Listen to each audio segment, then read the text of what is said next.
Hello, everyone. Good evening. I call the Select Board meeting to order this evening, October 17th at 7:07 p.m.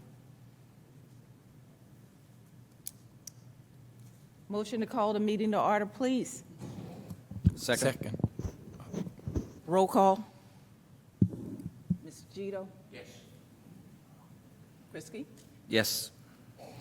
Yes. Vice Chair KV and Mr. Carrara? Yes. And yes, I am here as well. Ask all of you to stand, if you're able, to salute our flag. I pledge allegiance to the flag of the United States of America and to the republic for which it stands, one nation, under God, indivisible, with liberty and justice for all. Okay. Here we go.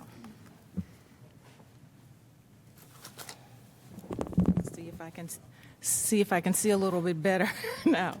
In accordance with Chapter 2 of the Acts of 2023, which extends the Governor's March 12, 2020, ordering suspending certain provisions of the Open Meeting Law GLC 30A, Section 20, until March 31st, 2025. This meeting will be conducted both in person and virtually via Google Meets.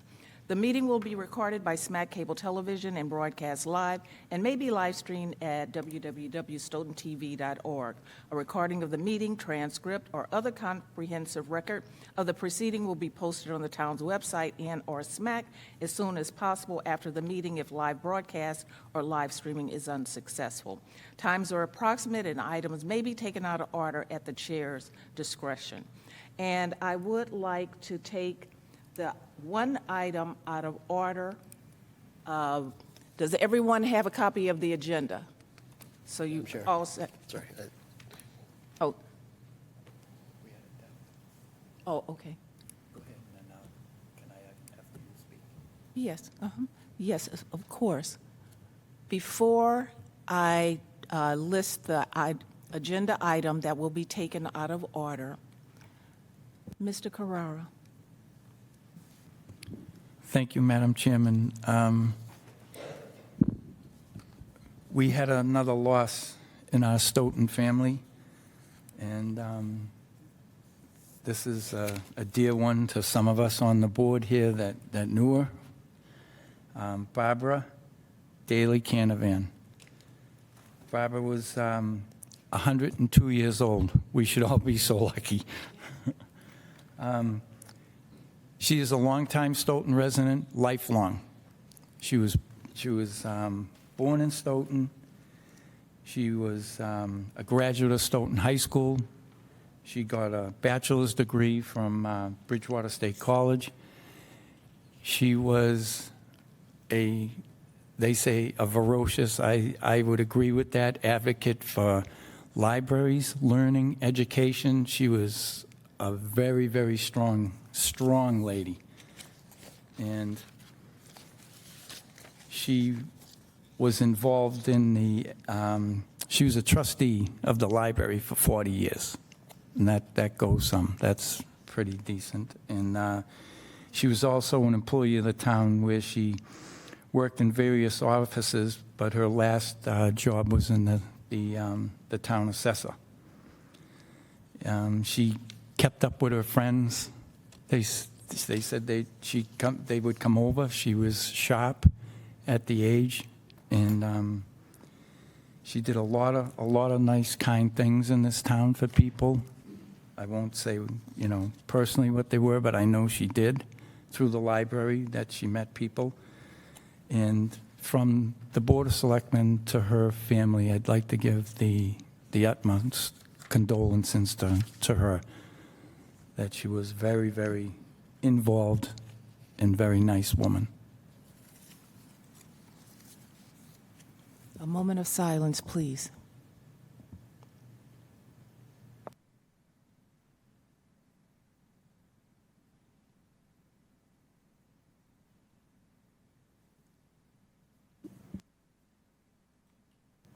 Thank you very much.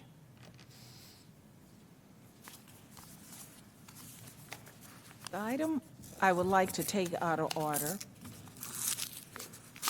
is item number 8. That's the continuation of the hearing. That's the abatement application request for hearing, Marie Paul at 101 Stoughton Street. Marie Paul, if you would approach the table. Where we left off at our last hearing, I believe it would be Mr. Coulter is going to make recommendations based on the calculation that of interest, principal, and late charges. And then the board has to decide what to vote on resolution. But before we do that, I would segue or my liaison to open this hearing. Vice Chair Cavey, please. So we are just going to be continuing this hearing. And as I understand from the question that we had to members of the Water Department was we wanted to know what the penalties and interest currently are. And in the backup that we were provided on page 40 of the PDF, you see the penalties are $15, and the water and sewer interest to date is $92.26. So I had originally made a motion, I believe, that we remove those penalties and interest for that time period. I'm going to make a motion to do so, and if the board chooses to vote positively on that, then we will. If the board chooses not to, then we won't. But the motion that I'd like to make is that I move that the board waive the penalties and interest accrued to date, and that the remaining balance due to the town be filed in the form of a lien on the property described as 101 Dugan Street in Stoughton, Mass., and that further, such balance due will accrue at an annual rate of 14%. Madam Chair. That a motion? That is a motion. A second the motion. Okay. For discussion, yes. Madam Mr. Chair, just Coulter. as a reminder, the board has already voted per its policy to recalculate the amount used and the unit rate charged to Tier 1 for the entire balance, which has already resulted in an abatement of $812.80. The question at hand today, as Vice Chairman Cavey suggested, is does the board wish to waive the penalties and the interest that has accrued on the outstanding balance? Is that, Mr. Cavey, did I get that right? Correct, yes. So the penalties are $15? Is this Penalty is what you're- $15, and water and sewer interest to the point of that this backup was provided was $92.26. So that motion was made and it was second. On the motion, Mr. Gito, unless you have other questions. Mr. Gito? Mr. Yes. Mr. McCrisky? Yes. Vice Chair Cavey? Yes. Mr. Carrara? Yes. And I vote yes as well. Okay, thank you. I will process that with the Treasurer's Office. Thank you so much. Perfect. Ms. Paul, do you feel like you understand what was discussed? Yes, I would like to know if the interest and the penalty, after you guys deducted, the town deducted, so what happened to the principal? So the interest and penalties that you've accrued up till now have been removed. So that is a $15 penalty plus a $92.26 or so of interest. But at this point, I say work with the water and sewer department to pay off these bills and to prevent further interest and penalties. Yeah, so based on our policy, if whatever payment plan that is decided, if she defaults on that payment plan, does it start accruing again? And I believe the answer is yes, but I wanted Yeah, all of yeah. us to be in agreement that does. that answer is yes. Yes. It does. Madam Chair, just for the lady, the gentle lady, may I explain it again? Yes, please, Mr. I Cole. hope this is helpful, ma'am. What the board has decided to do, per its policy, is to reduce your overall bill by 800 and, well, maybe I should put my glasses on, huh? By $812.80. That has come right off the top. And that was done by recalculating your water rates from a 3-tier process. The more you use, the higher the rate, the unit rate, to a single tier, tier 1. So that's given you $812 and a few cents right off the top. In addition, the board has elected to waive the penalties and fee. The balance will be placed as a lien by town council on the property. You're not required to make payments on that. You need to keep your current payments current. Unfortunately for you, by Massachusetts statute, it's not the town of Kingston, the balance due. Hey, Stoughton. I'm so sorry. It's bad habit. That's embarrassing. Thanks, Steve. By virtue of the statute put forth by the Commonwealth, the 14% is statutory. We don't have any say in that.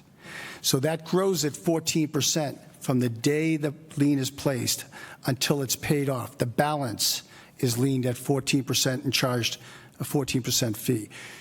Should you borrow off your equity line, or should you borrow from a friend or family and pay it off, there is no interest. If you pay off a portion, the interest only applies to the outstanding unpaid balance. Is that helpful? Yeah, that sounds good. I would like to know the balance, the remaining balance, before they send it to the lien. So there is no minimum balance. You may choose to pay all of it or some of it. If you pay some of it, the interest is only on the outstanding amount due. So you're free to pay off whatever portion of that you're able to pay off. Let's say you paid off $500. Then the balance goes down by $500 times the 14% annual rate. So the faster you pay it off, the more money you save. That's what I used to do that. I made Yes. several payments because the lady told me to make payments. I kept on making payments. Bless you. So, Whatever you pay off is your choice. The faster you pay it off, the less interest you will pay. yes. Is this never happened to anybody in the town? It, Because I would like to know. certainly, it does happen, and no one is out to hurt any citizen of Stoughton. The reason the selectmen passed the policy they did was to be as fair and as kind and as possible. But the water has been used, the wastewater has been disposed of. So they as an elected office are not entitled to waive the whole thing. But they have gone as far as by statute they can go and given you everything that's at their disposal to make life as easy as possible for you. Thank you. Thank you. Thank you. Yes. One more question. I'm sorry, can I hear? One more question. I didn't have my phone on before. okay. Microphone on. I will now, after the hearing, I will wait for the town for any. Well, I suggest that you contact Karen. You've been working with her all along. Oh, okay. Yeah, Okay. So I think that's it. that's it. Thank you very much. Thank you very much. Thank you too. Thank you. Okay. Let me put this aside. Another item to take out of order is the item number 11, Commission of Disabilities Quarterly Update. I understand that Chairperson Charlotte Mullins is not online. Okay, and so that is correct. So we're going to table this item and move it to whenever she's available. She had a conflict tonight. Madam, I am Yes. happy to update the board on something Ms. Mullen is already aware of. Oh, okay, great, yes. I may have briefed the board that Pam McCarthy has received a $50,000 grant for a consultant to come in and do an ADA compliance audit, which will include reviewing all of our town-owned buildings and determining what exactly is needed to make sure we're 100% in compliance. The amount of the grant covers the full amount of the consulting agreement. That agreement will result in not only identification of the construction that needs to be done, but quotes from the vendors in order to do it. So we'll be prepared to go before town meeting at the annual and present that report and ask for the funding to become ADA compliant. And I think that's really going to put us in a first-class position as it relates to town buildings. Thank you very much for that update. Another item is, wait just a minute, let me get these glasses on. Is item number 7, discussion of parking regulations and enforcement. Is Deputy Police Chief Brian Holmes in the off? Oh, okay. Madam Chair, he is not, Okay. but he and Mr. McCrisky and I have covered the issue at great length. We've determined where the need is, what the understanding of the police department is with regard to ticketing illegally parked trucks and cars. We're developing a plan that we will bring to the board at the next meeting that will ask for us adding a currently budgeted position of enforcement officer for parking as an adjunct to the police department. So that we have a regular program that is not going to change as the police get busier or slower or busier or slower. What we learned from this analysis, and I thank Mr. McCrisky for raising the issue, is we are not doing a great job of managing illegal parking. But through no fault of the police department, their calls and their walk-ins with complaints on real crime have grown precipitously. And that's what's taking up their time. So Mr. McCrisky has raised an issue that has been growing out of control. The police and I and Joe have come up with a remedy for addressing it, and we're going to give that to you in the form of a plan next Tuesday night's meeting, and the position is already budgeted. Thank you for that update, Thank Mr. you. Coulter. Now, would that plan also include those that park part on the sidewalk and part on the street? It will? Okay, thank you very much. Absolutely. It's going to, the person's hours will be flex. So there'll be sometimes they're going to be working at 10 o'clock at night because there are tractor trailers parked illegally on the street and people sleeping in them.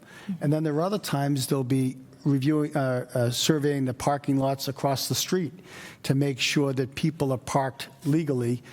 We had a complaint last week that people couldn't get into the Stoughton bakery because people taking the tea were parking there all day. So the person will scatter his or her hours so that we can capture all of these things. And I think what we'll see is what we're seeing with the rubbish program. It takes a while for everybody to get on board, but when the citizens of Stoughton can't find a parking space because people are coming from out of town and parking in front of the Stoughton bakery and then going away for 10 hours, we need to address that. And I really want to say thank you to Joe for pointing it out. It's like the rubbish program. The only way we know that we need to react to something is when citizens call in, and they're doing a great job at doing that. And they're part of the solution right now. So thank you very much for bringing that up, because you. citizens are, they make comments about, like on the Chemung area, like cars are parked half on the street, half on the sidewalk. So yes. So We're on thank it. you so very much. Oh, Mr. McCrisky. No, thank you. I just wanted to just take a couple seconds to thank the town manager and Deputy Chief Holmes. It was a very expedited process. There was, agreement from almost word go. And it's one more, and then I'll have more to say later, but there's one more thing that's put on the trophy stage, I guess, on the difference that we're making. We're tackling the issues, and the town manager and his staff, as you know, we're policymakers. The only thing we can do is make a policy to trump something, and then it has to be enforced. But it's much easier when the people that are paid to do the job get the job done. And This was one that the town manager, working with the police chief, and I think the town manager gives me a little bit too much credit, but, I did start the ball rolling, but it was like I dropped it off the hill and it was doing 100 miles an hour by the time it finished. So I want to thank the town manager and Deputy Chief Holmes for getting right on this. We will see a difference in our neighborhoods as a result of this. Every street you look at, every school zone, Wyman Street, the commuter rails, customers, they're going to be paying, or they're going to be paying more when this is over, because we still have probably close to 100 vehicles that are parked in and around the train station, and they're not paying the fee that they should be paying. And the parking spaces that we put all in, under Mark's leadership, our town engineer, assistant town manager at the back of the room, it was a good plan to make some parking available for Stoughton residents, and the commuter rail has been destroying that on us. So we'll get that back to those parking spaces taking care of the Stoughton residents the way they're intended to be. So thank you, Madam Chair. And thank you, Mr. Town Manager and Deputy Chief Holmes, and Mark's at the back of the room for putting all those parking spaces in for us. Thank you, Joseph. Thank you very much. With that said, we'll go back to our standing agenda item, which is number 2, Select Board comments. Or any, oh, yes, Mr. Carrara. Madam Chairman, we were invited to the Avatar Temple, and TM Calta, Mr. Cavey, I attended. I guess you guys had other things going on, but I'll tell you, it was a moving experience. It's the first time I've ever gotten to see the Ark open up and the Torah come out and be read. It was, they're very, very worried, very serious, wanted to know that we supported them. We spent time with them. I'm humbled that they extended something that serious to us. And I just want to say thank you to them in the open, that they do an awful lot for this town, stuff that other sectarians should be doing. They do it, which is unbelievable. But I just want to say to Rabbi Hausman, Bobby Cohn and his wife, Bob Bornstein and his wife, Leslie, they welcomed us in. We felt like we fit. We understood. They explained to us. It was a great, great take. And that's. I just wanted to let you know. Maybe Steve wants to say something, or even Tom. Yeah, sure. I mean, I think you expressed it very well. I am grateful for the invitation, and it was a very thoughtful experience, and I could tell that with tensions arising in Israel, the members of the congregation have concerns. They have for family and friends, for their own safety, and so I just want them to.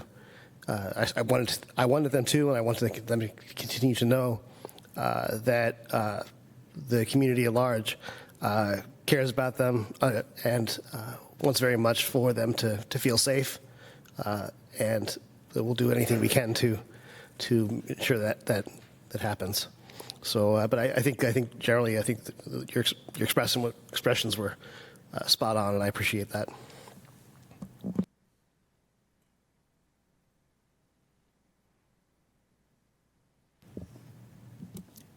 Thank you, Madam Chair. Krisky, did you want to say something? Yes, thank you, Madam Chair. I just wanted to add, I've been involved going back, like a couple of people here, Scott and Lou. I started back in 1986 as a town meeting representative, and I've met so many people over the years being associated with this great board, and a few others that I've served in between my seats and my terms on this board. And just mentioned to Mr. Gito tonight that how the town, I mentioned how the town was changing, but how the world is changing.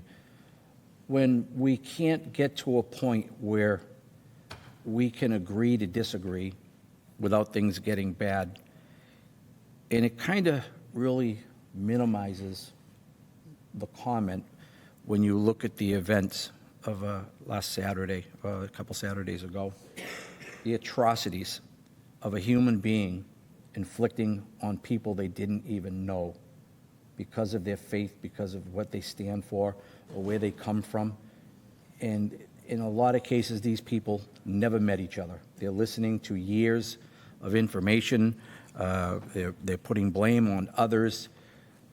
But it just, I think I'm probably like every other person that watched that coverage extensively and heard the horror that a human being inflicted on another human being.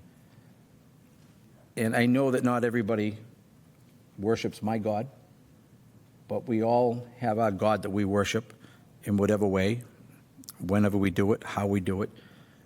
But I just can't wrap my head around the fact that somebody has a God that thinks that is acceptable, that type of horror and disgust for another human being, and we see it in more areas than one. And we see it just in some much, thank God, that it's much less than what those poor folks are dealing with in Israel. But the world's changing. The world's changing when people can't talk to another human being without it getting vulgar, without driving your car and somebody doesn't operate the way we want them to, which ends up in road rage. Or most recently, some young lady hits a young girl in East Bridgewater, stops and leaves a small girl laying injured and is more concerned about themselves than an innocent child. It's sickening. It just makes me sick. I know I don't have an answer for it. Personally, I've mentioned to a couple of my peers, I've done so much soul searching in the last year and just kind of have a different outlook on life. And it all comes back to the golden rule to treat people the way you want to be treated. If we could all just mind our business, don't worry about what Facebook says about something or whatever it is, just treat your neighbor with respect, no matter where they come from, what they look like, what their color is, what their financial wealth is, and maybe the world could get a little bit better. I'm just picking these words off the top of my head because I really don't, and I guarantee I'm not alone. We need to be better. We can be better. That's it. So that's all I've got to say, Madam Chair. Thank you very much. Thank you very much, Mr. McCrisky. Moving right along to... I have one quick, Yes, Mr. Gito. it's not heavy.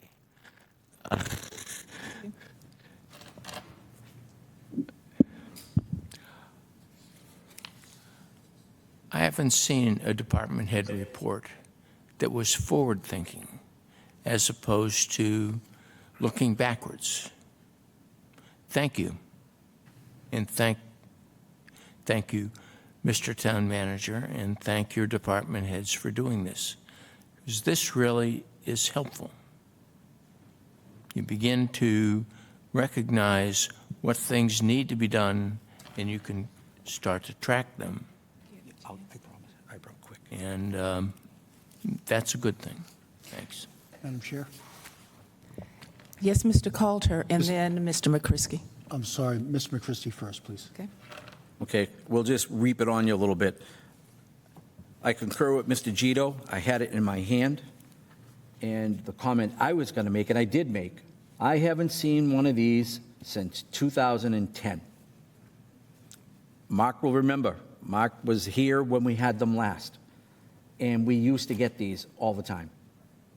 And thank you for bringing it back. It allows the members of the select board to see what some of the departments are doing, gives an idea of what's going on, so that it educates us as board members. So thank you for bringing it up, Mr. Gito, because I would have forgotten, and I didn't want to, that I did. So, Mr. And Town Manager, thanks again. And you have to mention the format is nice, too. Mr. Coulter, did you want to say something in reference to I want to address the Mr. Gito. department head report? Yes, I want to address Mr. Gito's comments and thank him for making them, but also remind the gentleman that it was his guidance and advice that caused us to change the format. So thank you, Lou.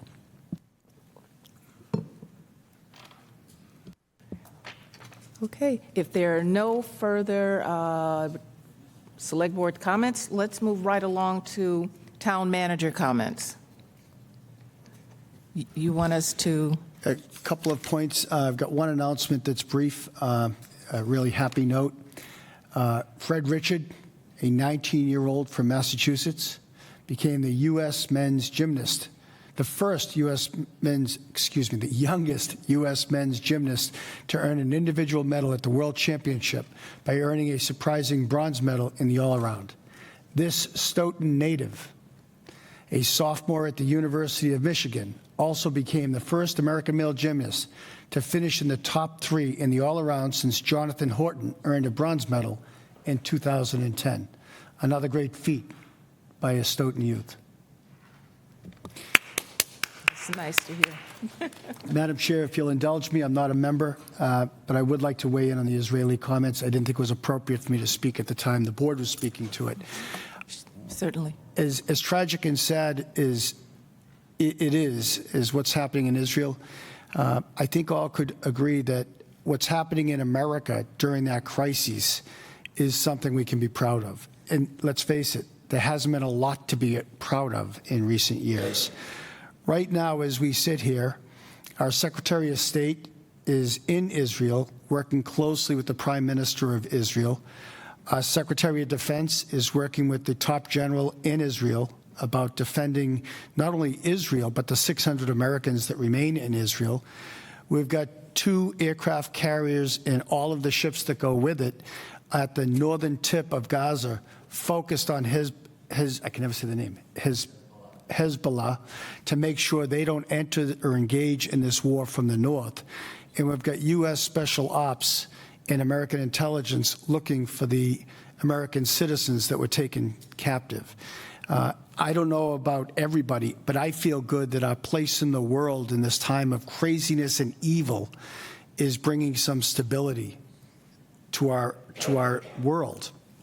What I will also say, although our president has made it crystal clear of our unconditional support of Israel, he is also making clear that we and the Israelis must engage in this fight following the generally accepted principles of war, which means that they won't commit the atrocities that were committed by Hamas a week ago Saturday.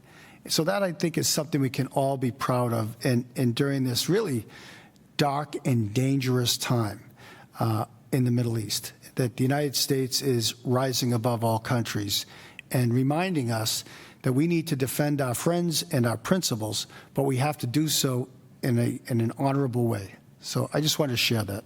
Thank you for indulging me. And cheers for saying that, because we're stepping up and we're speaking out, and that inspires me inside.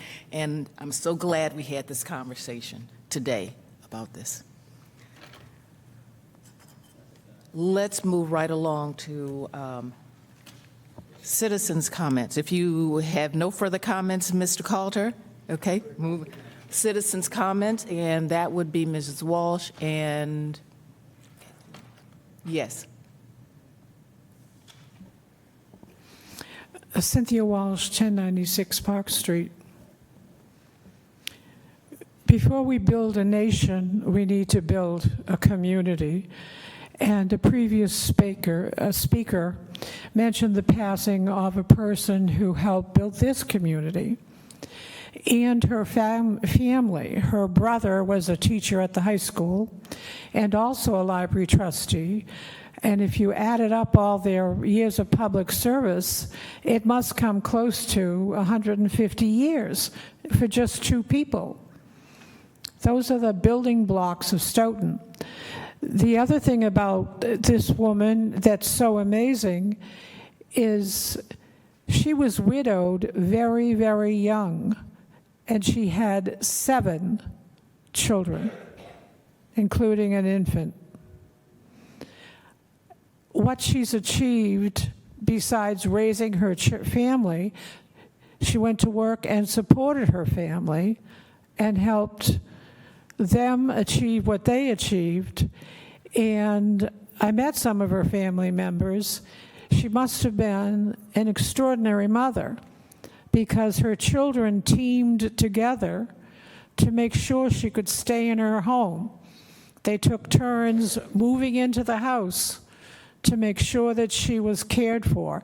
Granted, her mind was, at least the last time I chatted with her, and she was over 100, her mind was intact, but her body was failing, and she couldn't have stayed home without the devoted care of her children. So that speaks to her as a person, as a mother, and a citizen of Stoughton. Thank you very much. Are there any other citizens? Yes, please step forward, state your name and address, please. Hi, Kathleen Krogan Kamara. I live at 52 West Street in Randolph. It's great to be with you all, Town Manager Tom Coulter, Chair Deborah Roberts, Vice Chair Steve Kevy, members Scott Carrara, Lou Guido, and Joseph Makrisky. I'm a mom, a registered nurse, a member of the Disability Commission in Randolph, and a member of the Massachusetts Nurses Association. I'd like to talk about two topics related to transportation. Number one, for students with... Excuse me, what was your name again? Kathleen Krogan Kamara. Carrara. Kamara. Is this relevant to the town of Stoughton? It's relevant to disabilities everywhere.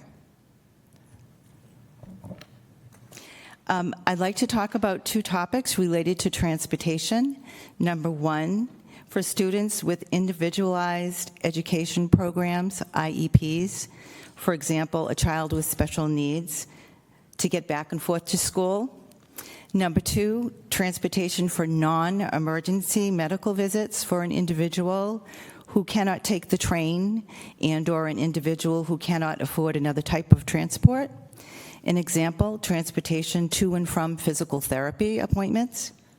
First, a child who is on an IEP who needs transportation to and from school. Under the Individual with Disabilities Education Act, IDEA, transportation as may be required to assist a child with a disability to benefit from special education is a related service to be discussed at an IEP meeting.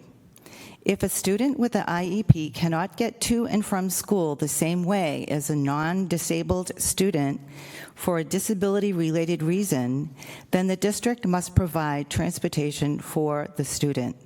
If the student needs transportation to benefit from education, the district supplies the transportation. Second, transportation for non-emergency medical visits.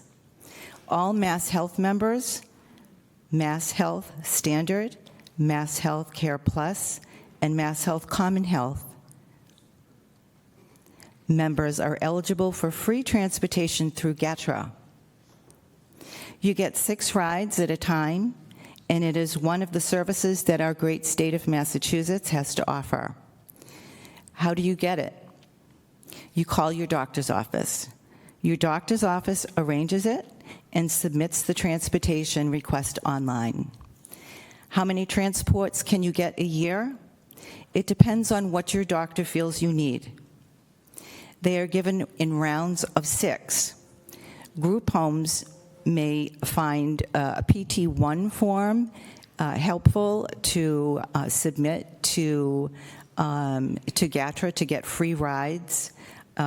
Police officers sometimes have to go to group homes a lot for emergency calls, and staff working in group homes, you might find it helpful to advocate for their residents for preventative care.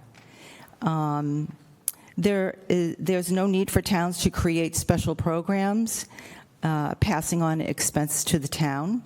There is already a transportation program intact for non-emergency transportation for those on Mass Health through GATRA with this PT1 form. So I'm originally from Stoughton. I care very much about our whole Commonwealth. And, healthcare and services, state services in particular, are very difficult to navigate, so I thought that that might be helpful. It's very nice to be with you. Thank you. Thank you very much. If I could on the speaker, before you leave, you referred to GATRA. Could you tell us what GATRA is? GATRA is a transportation system.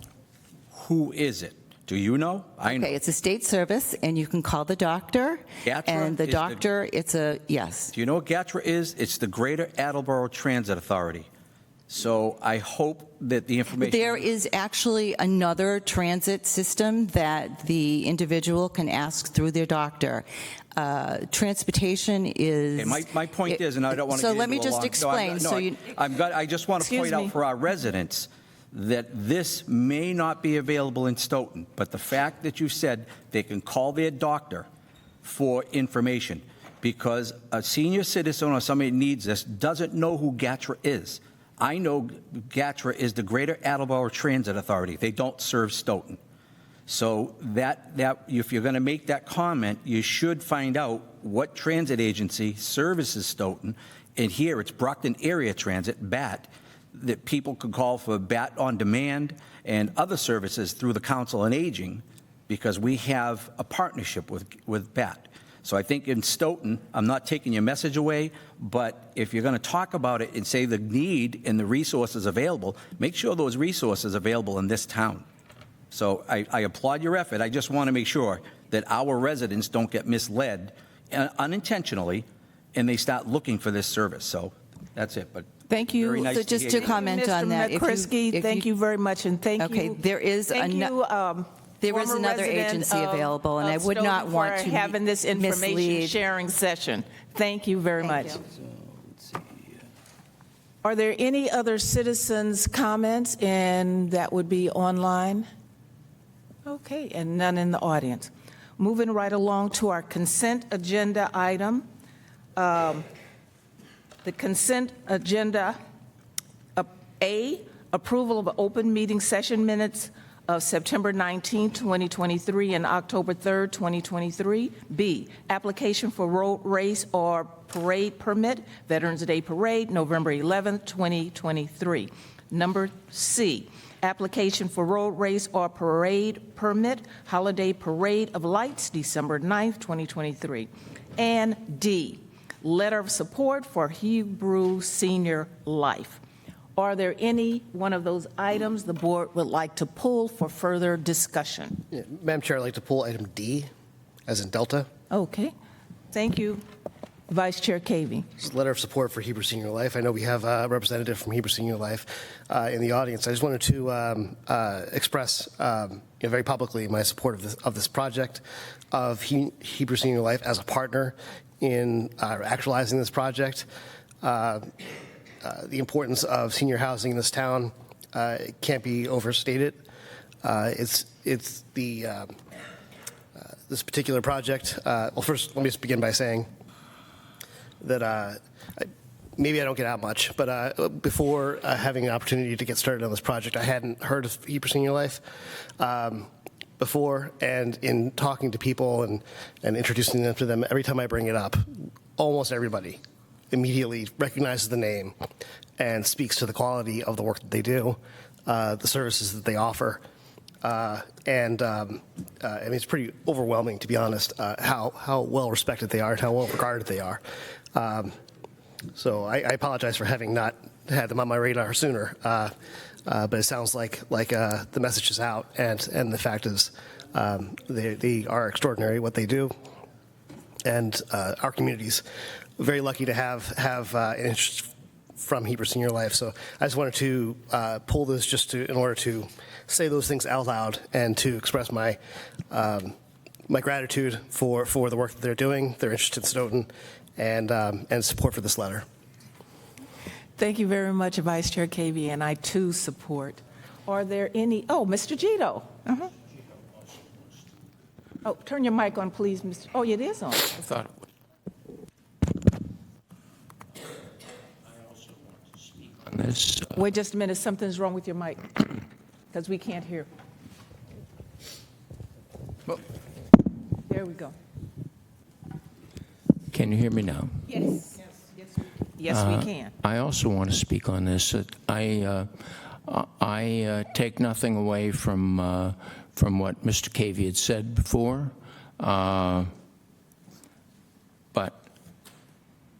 the project, as I didn't know anything about this project until I called the town hall, talked with our planning department, and got a copy of a Zoom PowerPoint or PDF, I'm not exactly sure what it was, of the project. And while it may be nice to have the kind of housing that's being discussed, the project itself, I have some issues with. And I think that we should give some thought to whether or not at this particular time we want to move ahead without taking a look at the project. The project is right on the corner of Simpson Street and Canton Street, right near the roadway there. It's 5 stories high. It's going to be built in 2 phases. The first phase is doesn't appear to have a dining room or a fitness room in it. Phase 2 will have those. So I'm wondering how that's all going to work out.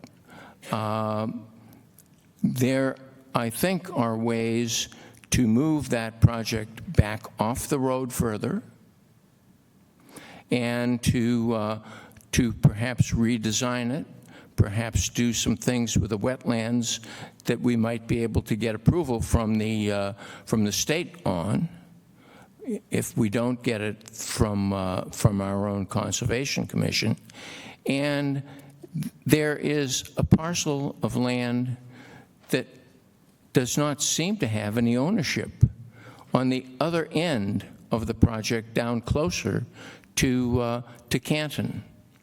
There's a narrow strip that has no name for the property owner, and may allow the town or the developer to put that project way back in the back where there are trees and everything else, away from the road. And so I would suggest that we look a little bit more carefully before we send this letter to the Conservation Commission and say, oh, we thoroughly support this project. I'm not necessarily against the project, but I think that we need to think about how it's going to fit on the lot. I think maybe it could be somewhere else. We don't need to create something that's just another structure. We have enough things that that perhaps could be a little bit nicer.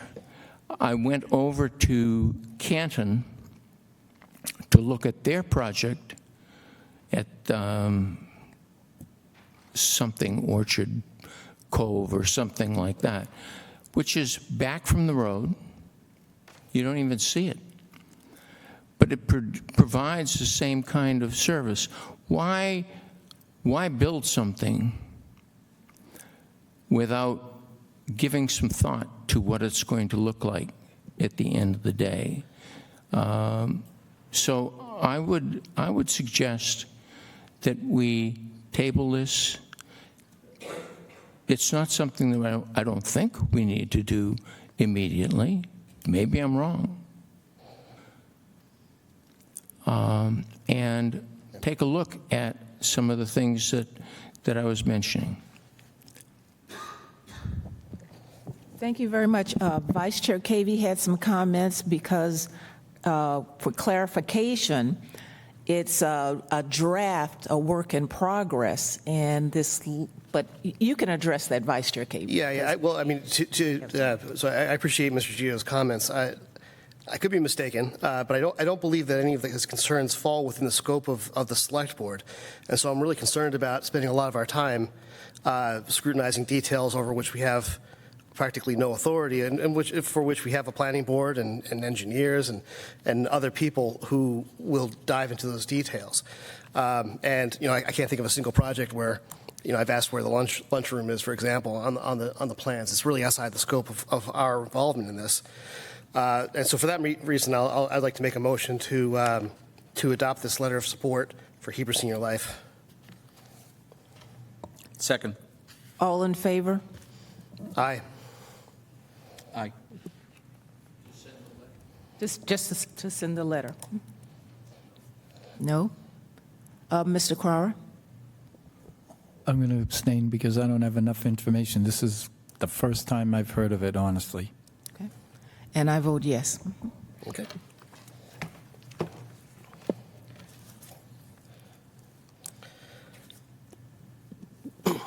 Okay, With regard the to motion for the remainder of the consent. consent agenda, I move that we approve the consent agenda items A, B, and C. Second. All in favor? Aye. And I vote aye as well.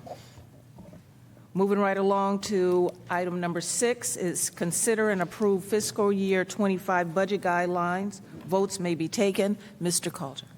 Madam Chair and members, you've got before you the budget guidelines that we've sent out to department heads. This is the first step in our FY25 budget process. We give them guidelines with respect to level service, with respect to anticipated, not that they're going to pass, but affordable pay rates for, it says for union and non-union members. This is, I'm sorry for the mistake, this is for non-union members. The union members' pay raises are codified in their CBAs. So this is for non-union members, a proposed 2.5% increase. To be clear, non-union members have gone with among the most modest pay increases over the past 5 years. It is our hope that by closing the structural deficits, we can start amending some of those salaries in a very controlled, planned way. 2.5 is still well below the annual inflation rate of the 12 previous months. Mark and I are hoping that at the end of the budget process, our first priority is to eradicate the use of free cash in the operating budget. I know it was a 7-year plan. We'd like to accomplish that in this upcoming budget. If we're able to do that and we still have money left over in the town side of the budget, I'd love to come back to the board and consider giving non-union employees a raise a bit more significant than 2.5%. So this is the guidance we've given to see what the first iteration of the budget looks like. Once we get to the second iteration, we may have to reduce that. I may have the great honor of coming back to you and asking that we increase that, but we won't know until we get through the first pass of the budget. With your permission, we'd like to start off. Most important number is the 2.5. We're under contract with all 8 unions now, so the department heads are able to start their budget with no numbers, not guessing. We know what those numbers are, the total financial package. We've agreed on level services. We're not going to start opening up a new town pool or another golf course or anything like that. We're going to provide the same services and strengthen the organization internally. But the big number I need to point out to you is that we are asking to start the first iteration with a 2.5%. And the rest of this document is just instruction to the department heads as to how to start with their first draft budget. As you know, with the efforts of Mr. Cavey and Mr. Tisdale, we've got a full calendar week to week as to what needs to be accomplished. This is the first step in that calendar. So I just ask for your approval for these guidelines. And again, it's for non-union employees. I'm referring specifically to the first sentence under salary guidelines. Please cross out the term, item number 2. Please cross out union employees. It's for non-union employees.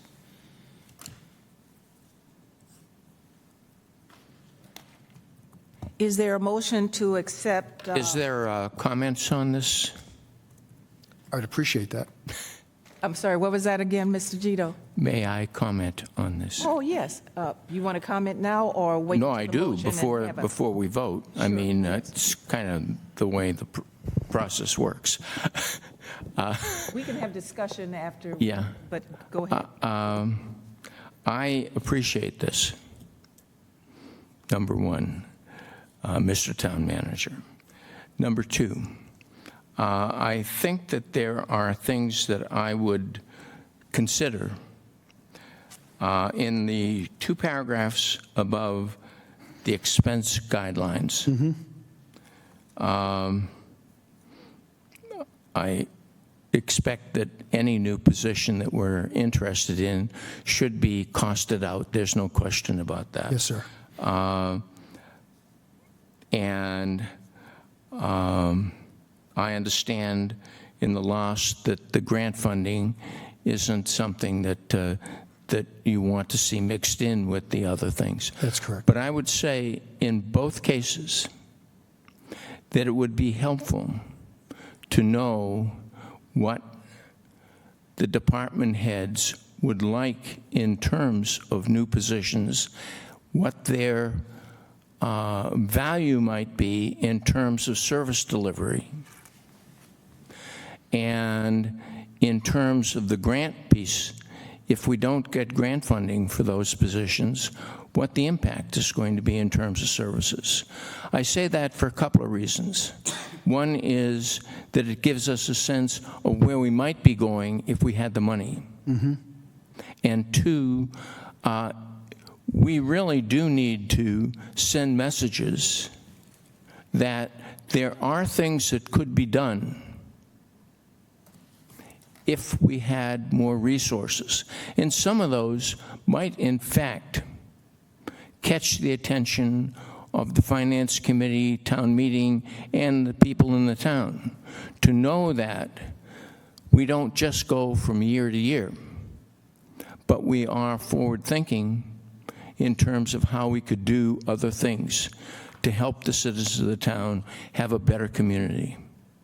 And so in those instances, I think we should have a list of those positions that you did approve to go in, and those that you did not approve to go in, and what the costs and benefits might be of those, because of all the reasons I said before.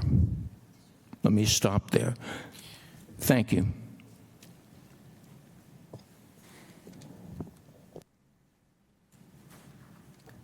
Mr. Carrara. Thank you, Madam Chairman. Through you to the town manager. Under the, below number 2,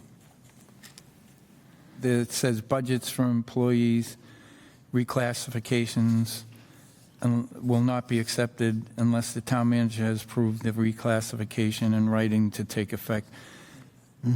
What are the guidelines that you're going to use to change reclassifications? Is it going to be bound on certification, education, experience?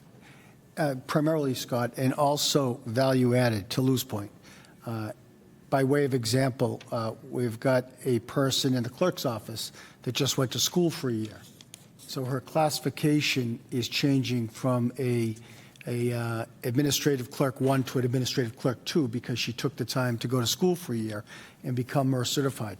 I know this is a word we're not supposed to use in organized labor, but it's for merit. It's for people that demonstrate that they've learned more, they contribute more value, they add more value. Another example is in the clerk's office. The clerk got approval to hire a 4th staff person. And the clerk, in her conservative wisdom, was asking for an administrative clerk 1. And I denied it. I wanted to upgrade the position to hire a more trained, more educated person with greater potential to add more value. So it's an administrative clerk 2. So it's based upon, it's a little more money, a couple bucks, not a lot, but it's based upon the premise that we all in our positions have to add more value in order to make more money. And along with that, Scott, if I may, also reference something Lou raised. It's not that we are asking for 0 new budgeted FTEs in this budget. Let me say that again, 0 new FTEs. Now, does that mean we're not going to hire new people? We are going to hire new people, but we're not going to rehire others or replace others. The going to 911 gives us almost $1 million in fewer employees, budgeted 11 people.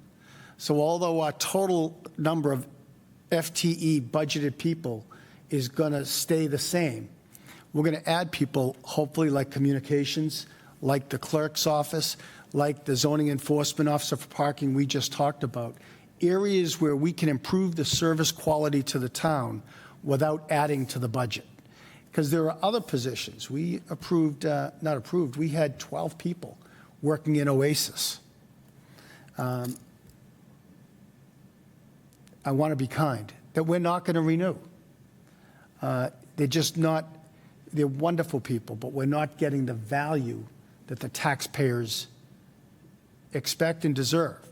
So we're not going to renew those employees for a year. They're under contract for a year. And that gives us money under the salary cap to add employees in areas like a transportation coordinator that Scott's been looking for, a parking person that Joe has looked at for years, for a communication person that Lou has been looking for. Mark Tisdale has been asking for years because of the rapid growth in online permitting for a part-time junior building inspector because of the activity. So I'm repeating myself, but the bottom line is we're going to have no new FTEs, but we're going to be meeting the needs of the community as explained to me by the community and from our leaders who tell us this is what we need. And I think you'll be pleased with the end product. That's why I was asking the question how, being on the board prior and stuff like that, a lot of things were done just because, well, she's been 10 years, but, you know, Deborah's really dug in and done it, so we'll give it, and then the dissension starts. Right. So there has to be a bar set someplace where, and I'm glad you did it. I know Mark did it when he hired the zoning board guy, the enforcement officer. I got to tell you, that kid Matt is doing a great job. Adding great He value. has done more, I'll tell you right now, more than the guy that we had for a year. And we saw this much from him, and that was the end of the story. This guy, I got to give him credit. He knows his stuff. He's very proper the way he handles it. He just doesn't scream at somebody, you know, get it out of the yard, or that's not right. He tells them, points to the in the book where the violation starts, and then it either clears up or we move forward into another area. So it's something that wasn't getting done is now really getting done. So that's why I just question that. And I only have one more thing that I don't know if I can ask it here. I know it's a timing issue. It's about the projected new growth. I think it's projected at 800,000 this year. And this board controls it. Nobody else. This board. I hope everybody understands what I just said. I think we should think about putting a certain amount of it to the side. Maybe not tonight if you don't want to. I have a number, but I think we should think about it so that when the budget goes in and they do it, we're not looking at, we got 800,000. I think we need to put that someplace and hold on to it unless Tom needs it or we need it for something else. Because it's only going to It's only going to fall down, become free cash, and then we're going to buy toys with it again. And I get, lambasted at not really lambasted. I got picked at a little bit at Finance Committee. I'd say lambasted. Because I was trying to save the town a buttload of money over this auction. And it's turned into the biggest witch hunt I've ever seen. So you can either take the money and do what's right from the auction, or I think this board has to do something fiscally smart and maybe take 375 out of the 800. I'm not asking for all of it. I'm not even asking for half of it. I think 375 should be put off to the side. You put it in the stabilization fund or whatever you want to do. I was going to ask, I just wanted to better understand what you meant by put it off to the side, but you literally just put it in the stabilization fund, and then we can vote it out, and the town meeting can vote it out. But I just think the days of, hey, projected growth, look at this, we're okay. It's about time the residents know that we're doing the right job up here. And I've sat back on this. I know Deborah mentioned it a couple of times, and I was waiting for something to be said, but I can't sit back now. Tom might need the money later on. The town might need the money later. I'm not asking for a cut. All I'm asking for is projected new growth. If we don't use it, it's going to get used. Take it right off the top. Oh. Madam Chair, it's Wait, my... before you go on, I wanted to make sure Mr. Carrara completed his thought. I'm good. You're good. So all I wanted to say is that Good idea. Madam Chair, I just want to say it's my great pleasure and my extraordinary relief to agree with everything Scott just said. It really is. I want to give you a little insight as to what's happened in the past and to assure you that Mark and I will not let it happen in the future. There was so much damage caused by the deficits that you have now closed. There was so much damage caused by that revenue estimates were manipulated to balance the budget to the point of nothing illegal. It's anybody's guess. But we should be estimating revenues at 85 to 90% of the prior year.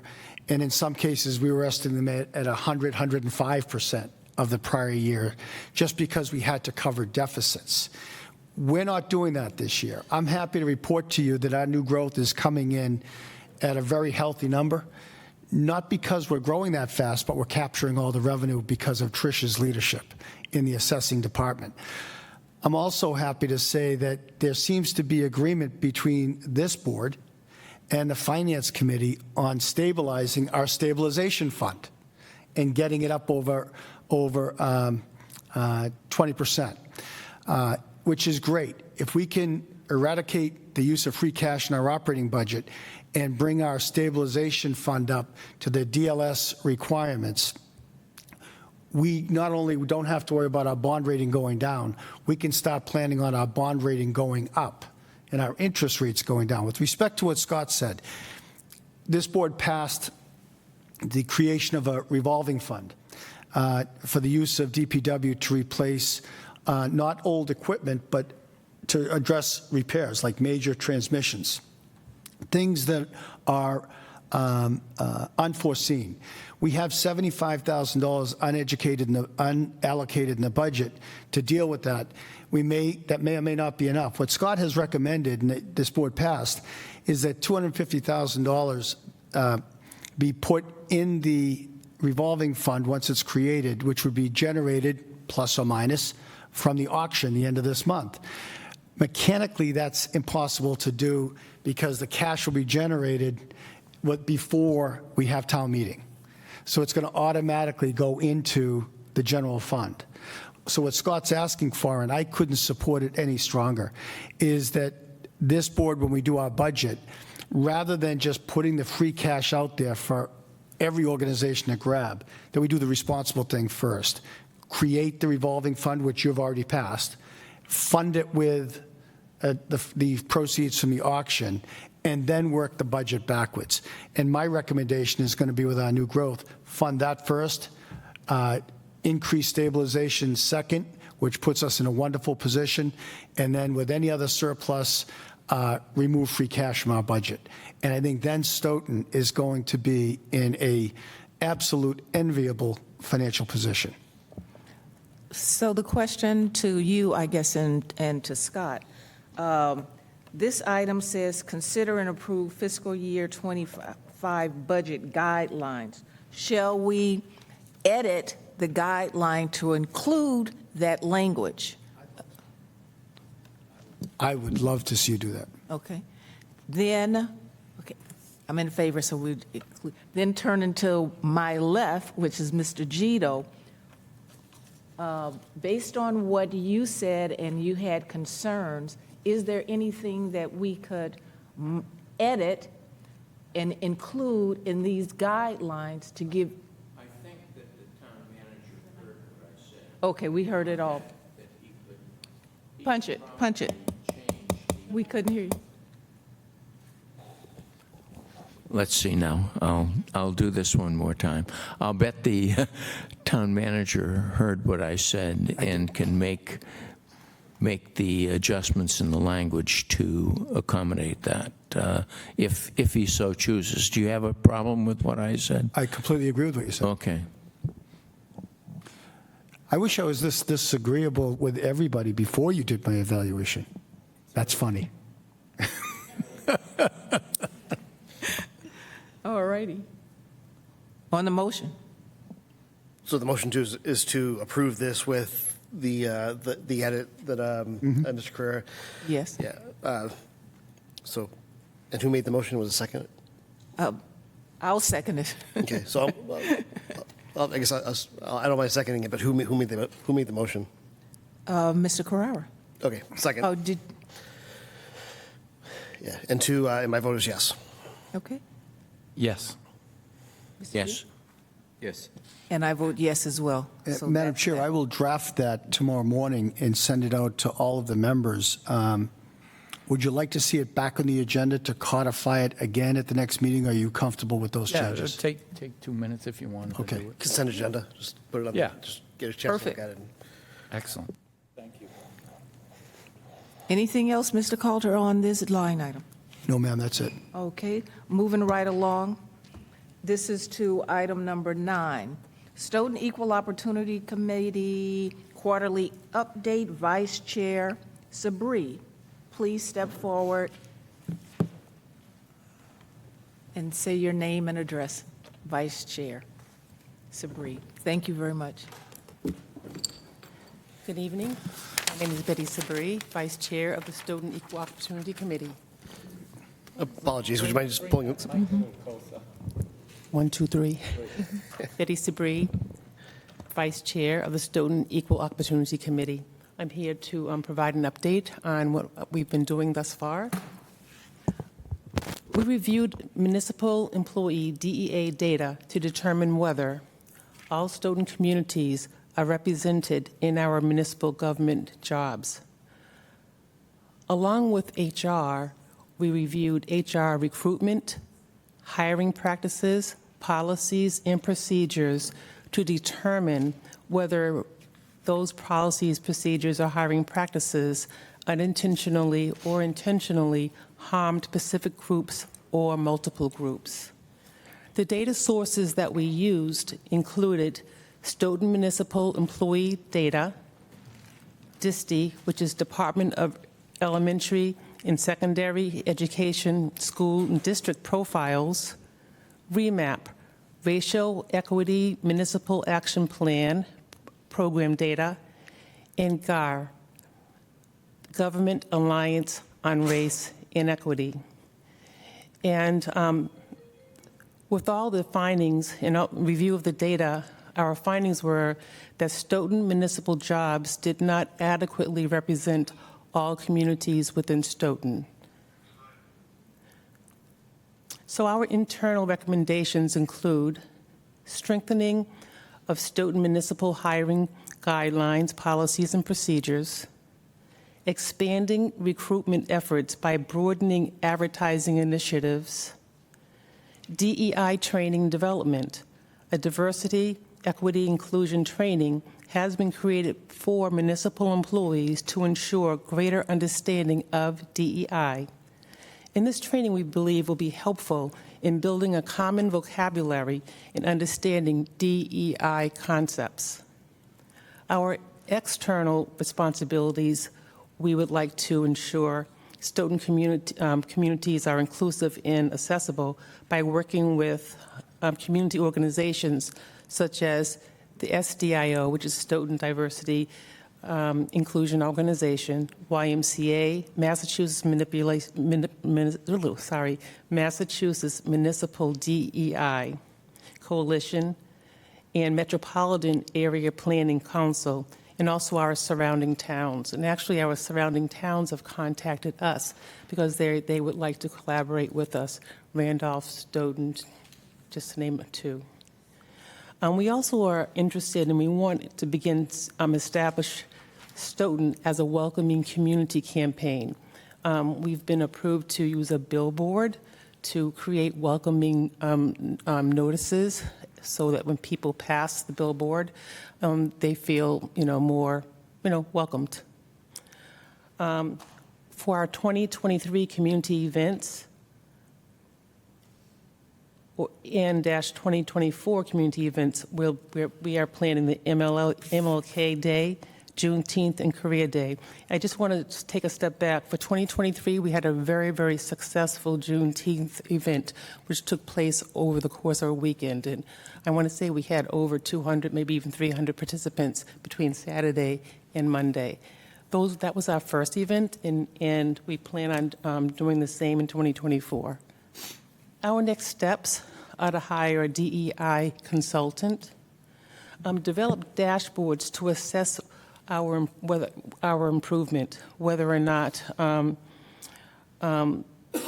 we feel that the data collection and analysis is critical, not only in determining our successes, but measure any potential successes and maybe gains or the gains that we have anticipated that we're making that we haven't made.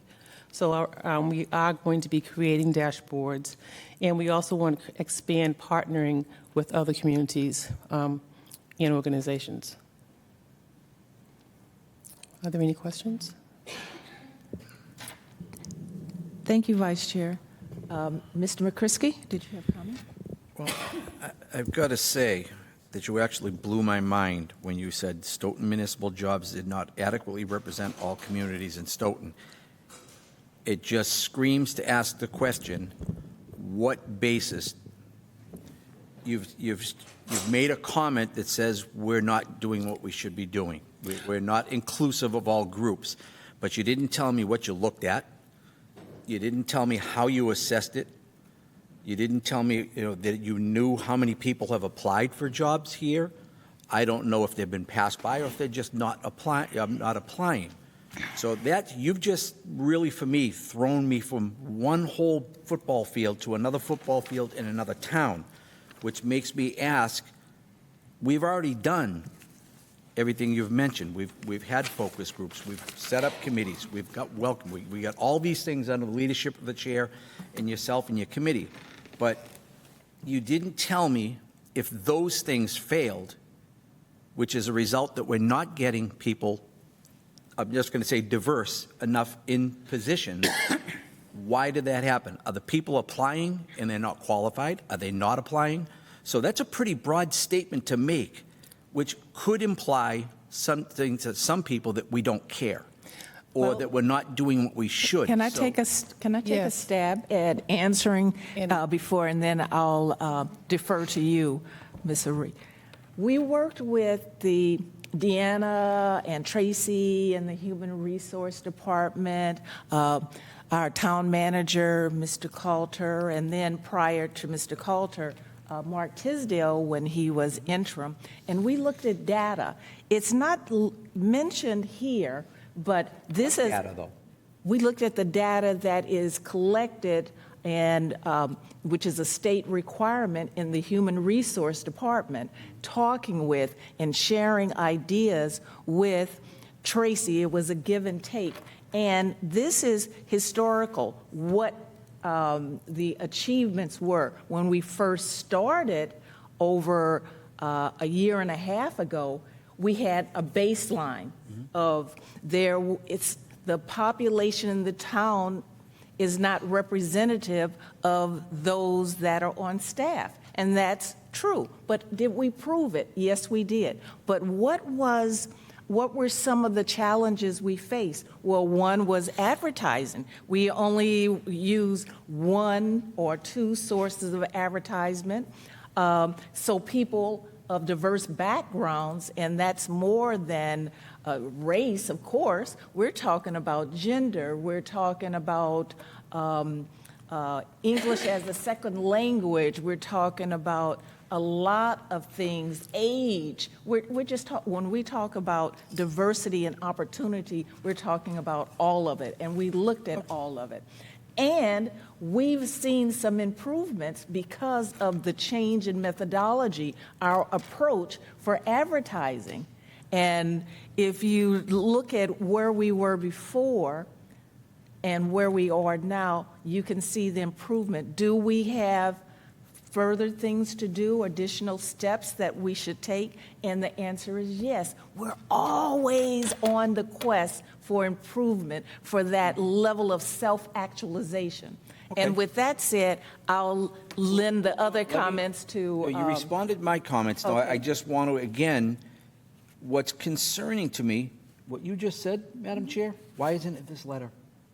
You said you don't find, there's nothing that says, we found this, we did this. We've seen improvement. This letter just is pointing out problems without solutions. And it sounds like you've done that. So all I'm saying, because it just, for me to hear this, I'm just saying, again, you can't help how I take this. And I'm a sitting member of this board. You sit at our discretion, the board as a whole. But when I go in my job and find discrepancies in the business operations, I point it out and I say, what have you done to correct this? Okay. And that's what I would have liked to see in this. So this is an update, and I also mentioned here that our next steps are to compile data and analysis. We are a volunteer board, just as you, and we meet once a month.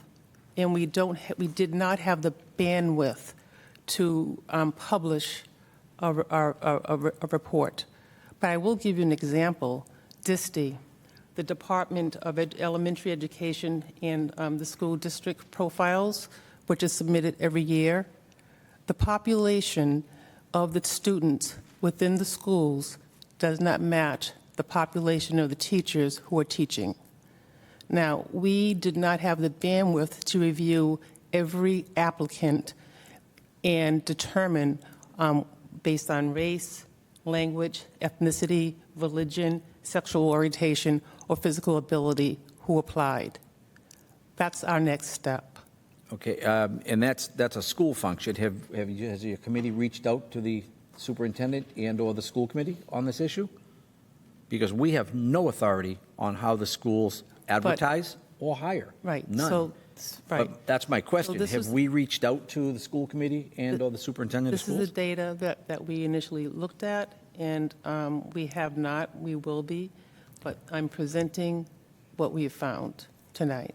So initially, we were looking at all data, and then we identified what's in scope. The school is out of scope.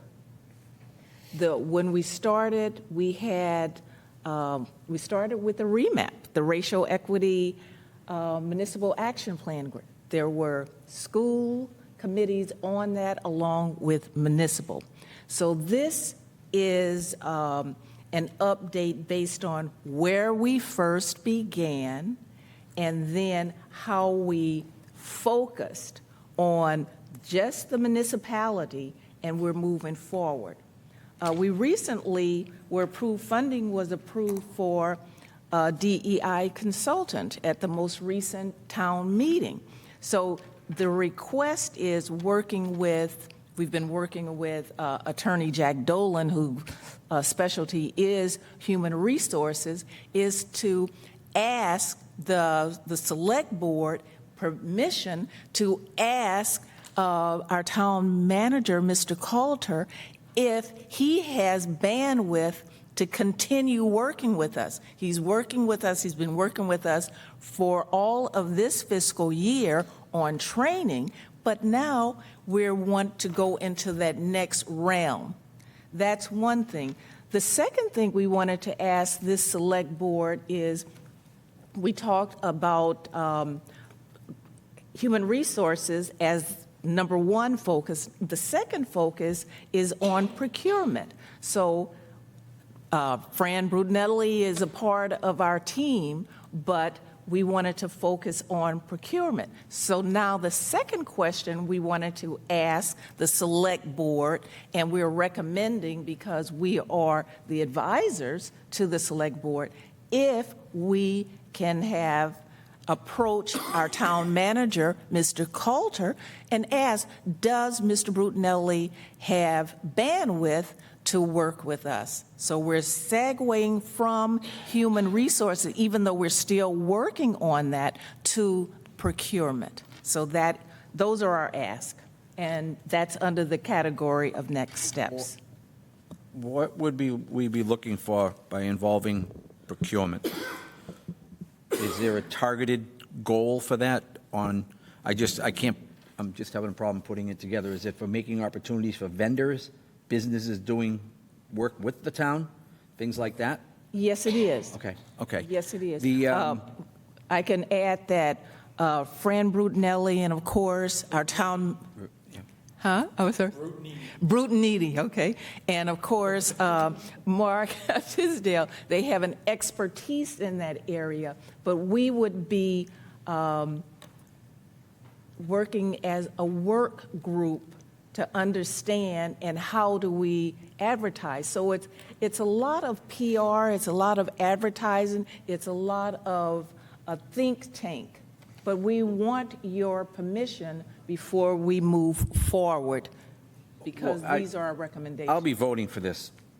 Oh, okay, well, thank you. Just so you know, I'm voting for it. I mean, Okay. If you recall, when we first started this discussion, there was a lot of people talking about it, and it would have taken almost a year to get done.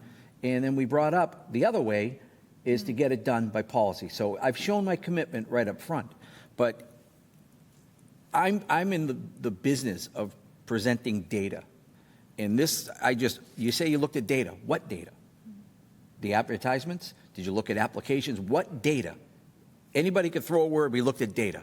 I don't know what that data is. And then I'm getting recommendations for the future, not knowing what data was reviewed. Did you review attendance at town meeting? How many people in town meeting are people of color? Have we ever invited people to run for town meeting, to run for a committee? What have we done to address that? Anything?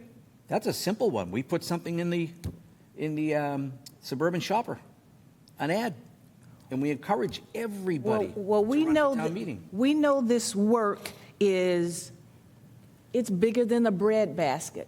Much. So we have to focus on things and chip away at the issue. Every time we have a conversation, an event, and people are involved, people in the community are involved, what happens? We talk about the town, the good deeds, as a welcoming community. We talk about getting involved in the town. We talk about becoming a town meeting rep. So of course we do. Did we take statistical data? No, we have anecdotal data for the human resources working with Deanna and Tracy. Yeah, they have the names of the reports that they use. They have the count, the specific counts of applications that they receive for, like, veterans officer and the other positions that are open, and how many diverse groups. It was the library, director of library affairs. Yes, Mr. Gito, I can go on and on. Well, Okay, yeah, well, see, but that- yes, we have those counts, but we thought that, we believe that you may be more interested in where we're going, because we've been here saying these things before, because these are our accomplishments. Last quarter, we mentioned our and I'll be accomplishments. quiet, but I like to judge future actions based on immediate needs. Okay? What are our needs? What are our goals? When you tell me what my needs are, I have to know, I need this, I need this, I need this, and I need this.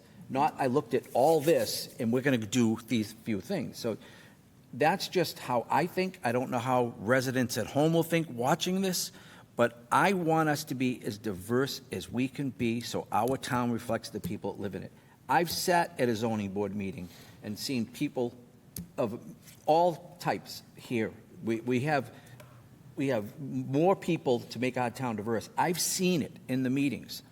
What are we doing to these people for these people that have shown up and voiced an opinion, most recently last Thursday night, where 3 different people of color stood up and talked about what they feel is going to hurt their property values if a particular project would move forward.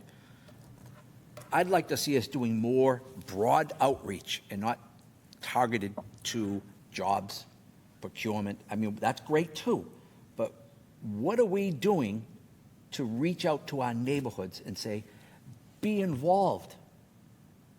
That's what we need for our town. We want to change our town so it reflects the people that live here. And if we're not going out to where we know, we've got every mailing address in Stoughton. Or we can hit an advertisement in the Stoughton Shopper that goes to everybody's house for free, letting everybody know that we have committees that town meeting still does not have a complete quorum. We have many precincts that are light. We have committees right now that are not full, that we can fill. And these people, if they have the guts to come up and stand at a public meeting, they sure as heck might be interested in serving on a committee or a town meeting so they can make the change they want to see in their community. So with that. Thank you, Mr. McCristy. One more thing, Vice Chair and Mr. Gito. Our premise is Stoughton, and our thesis statement, Stoughton is a welcoming community. Prove it. Let's prove it. We can't go every new person that comes to the town of Stoughton, we don't give them a cookie basket and say, welcome to our community, but we can do other things. What have we done? What has this committee done? Well, we started with the code of conduct that eventually came to this board, which we unanimously approved. So that's one thing. It's as we have events, we had a very successful 2-day Juneteenth event, and I don't think any other community has ever done that before. We had an outdoor event that was fun and musical and was diverse, as diverse can be, and we had an indoor event, more traditional, to talk about economic development. How do you start a business? How do you plan for retirement? Everything that we do is for the community, and everybody is welcome. So that's what we're doing. We'd like to see it here.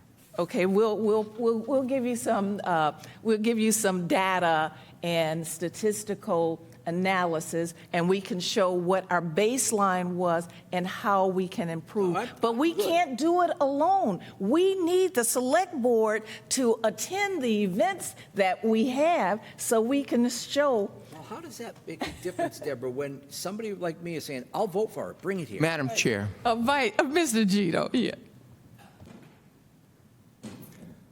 The agenda item was an update on activities.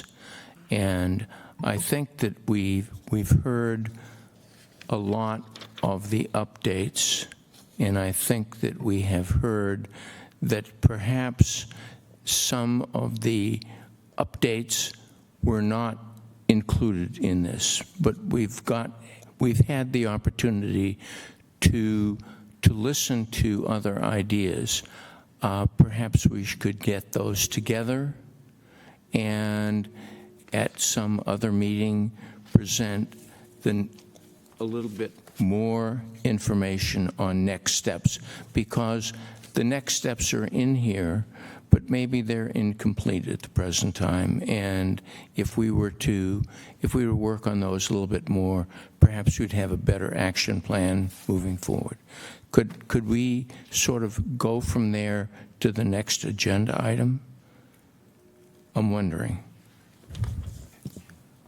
Oh, Mr. Coulter, and then, Vice Chair. Before you go to the next agenda item, Madam Chair, perhaps I can give you a little empirical data on the success of the program. I've been here almost a year, and I can get you the exact data, but I'll bet you that 90% of the people put forth as candidates for new hires in professional position are women. 90% of the professional staff are all women. Of that, I would bet that half of them are women of color. Of that group, I would bet we hired half of them that are women of color. The last two people hired in professional positions, for instance, in our assessing department, are both women of color. And they were also the highest quality candidates.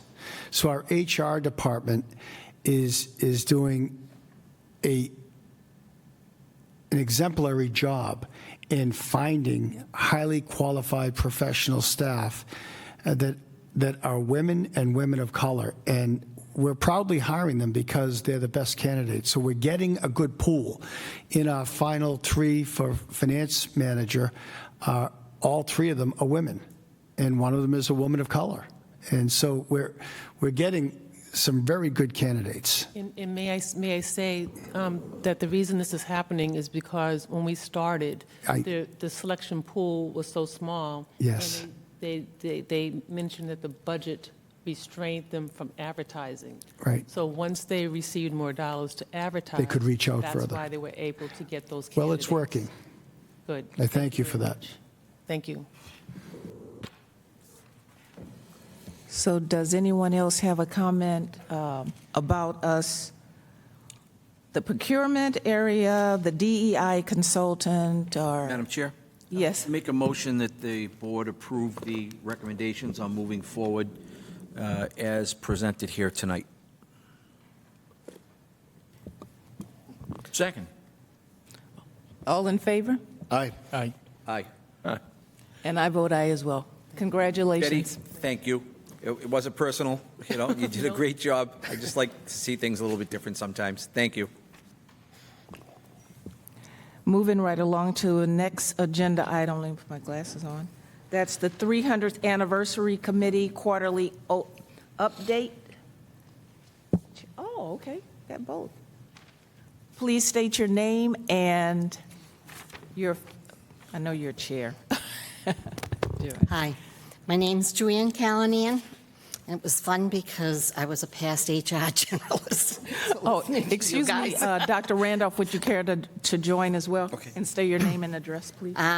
She's passing you out a piece of paper, which is just a simplicity of what we're up to right now.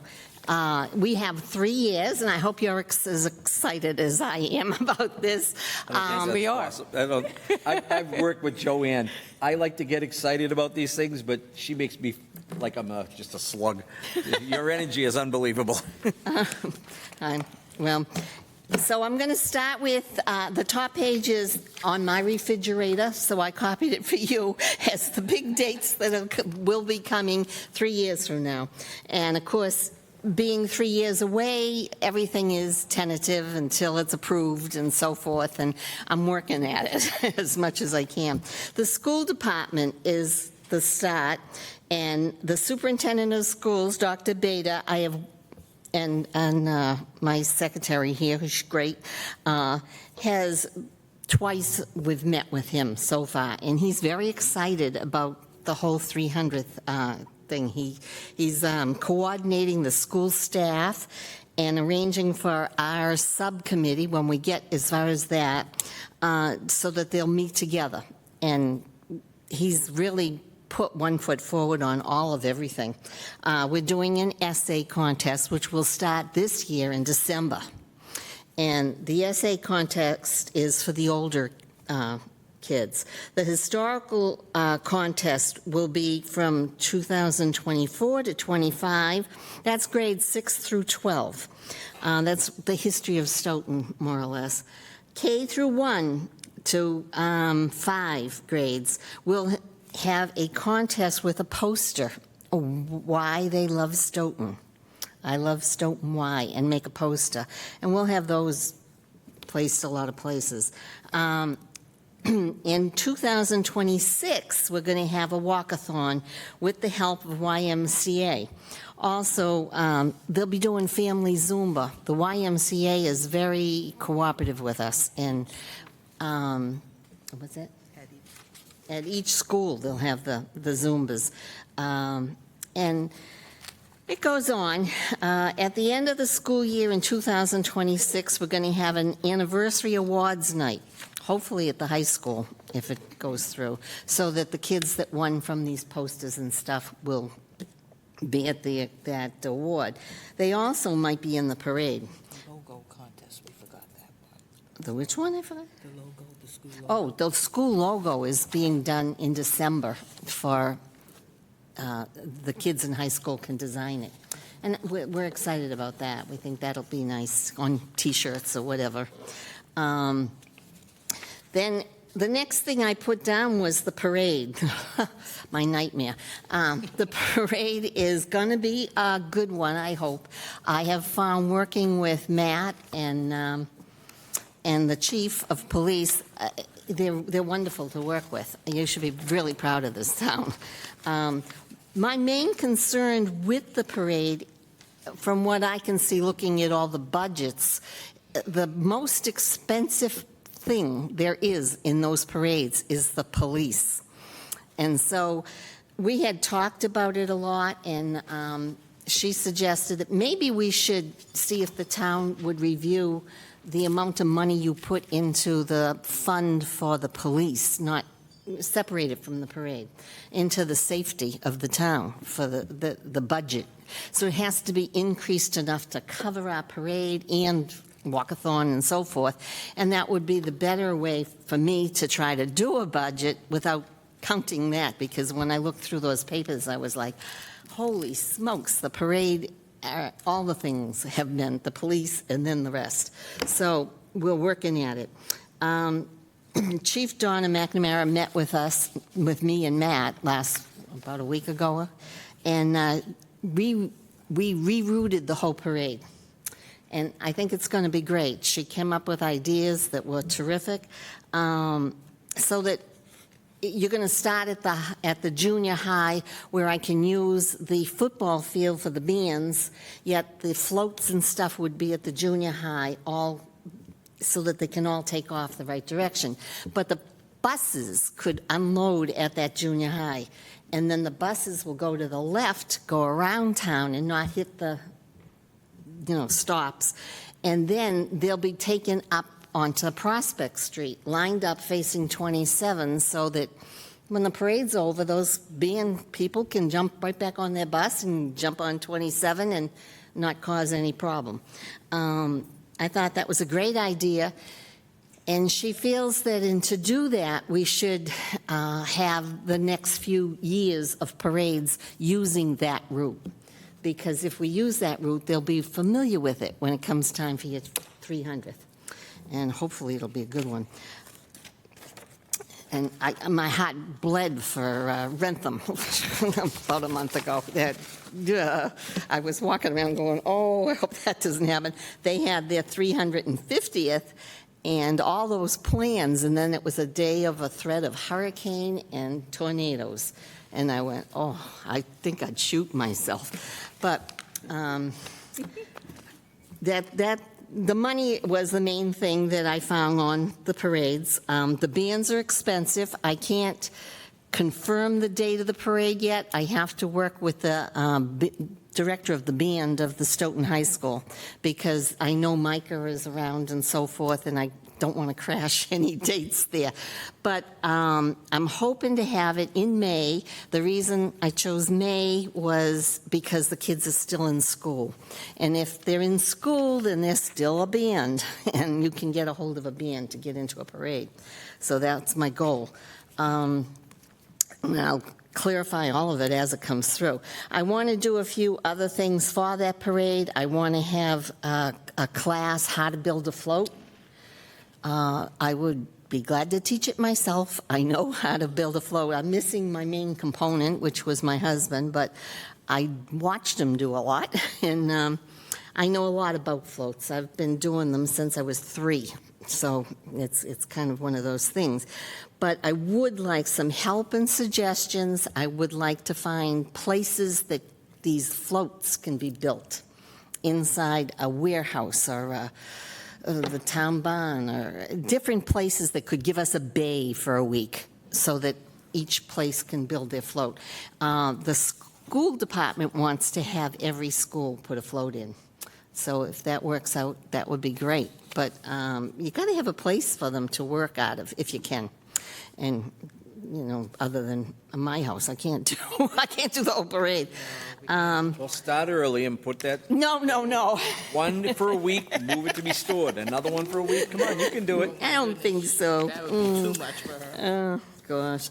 The ball comes up next, and I'm really excited about that. I think it's going to be a fun thing to have a gala ball. There's a lot more work to it, obviously. It shows Cedar Hill. Cedar Hill is a great place where they're going to put a big tent up on the first hole, or whatever they call it, and we'll have to raise some money to get the tent that has a dance floor, etc.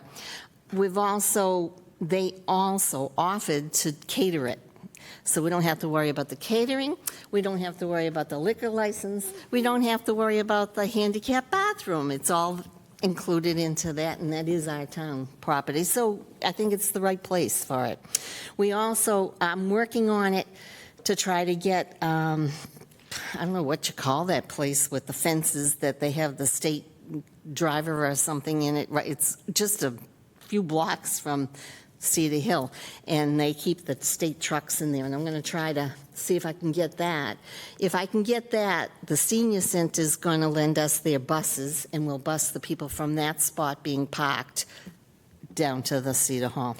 The senior center, what's that? Yeah, that has, all I know is 2 big gates locked together, and I got to find a way to get into that. If I can get into that, if not, I'll have to figure another spot. But that's the ideal spot to put the cars for one night.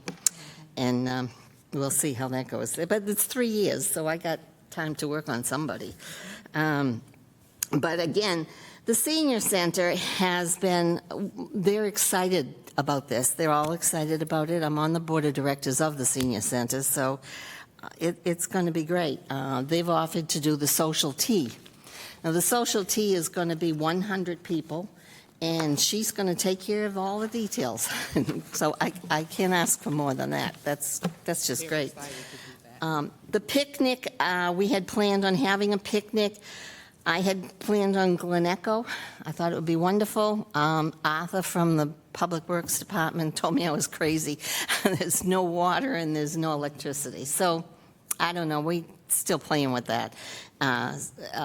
Then Matt suggested we do Helgon Park, where we know there's electricity and can put music there. The tour of Stoughton, I'm working with Dwight on. I'd love to see if we could get a bus that would go around and show us the antique houses and so forth. And he did this once before, a few years back, and that would be fun. So that's in the workings, but hasn't come through yet. The time capsule is something that Dave Lampert really got into, and that's to be announced too.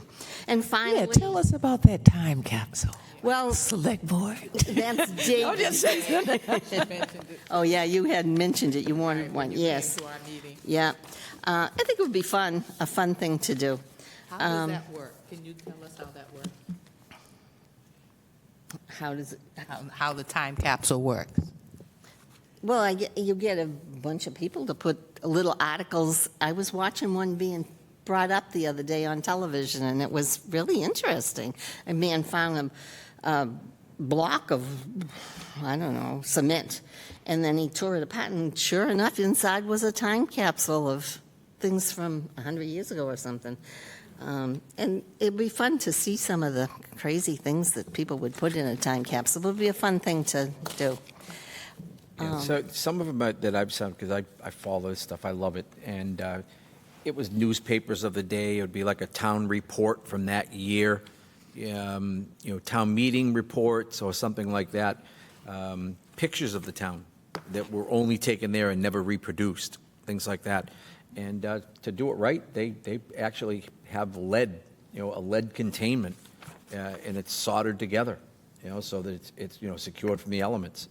And now with these things that they have, hey, we all have a Yeti cooler or cup, right? And you say, how does it keep things that cold or that hot that long? Well, they have one of these things now that, climate control, once it's in, the moisture can't get into it. So it's great. I mean, and it's supposed to reflect 100 years from now, or 300 on the 600th anniversary. Wow. Is that somebody gets to open that up and say, this was the town. But yeah, they can be cool, and they can be fun, because it really is supposed to mark a point in time for the community. Because if you ever allowed people to put their items in there, can you imagine what they'd want to put in? It'd be a Facebook post or something like that.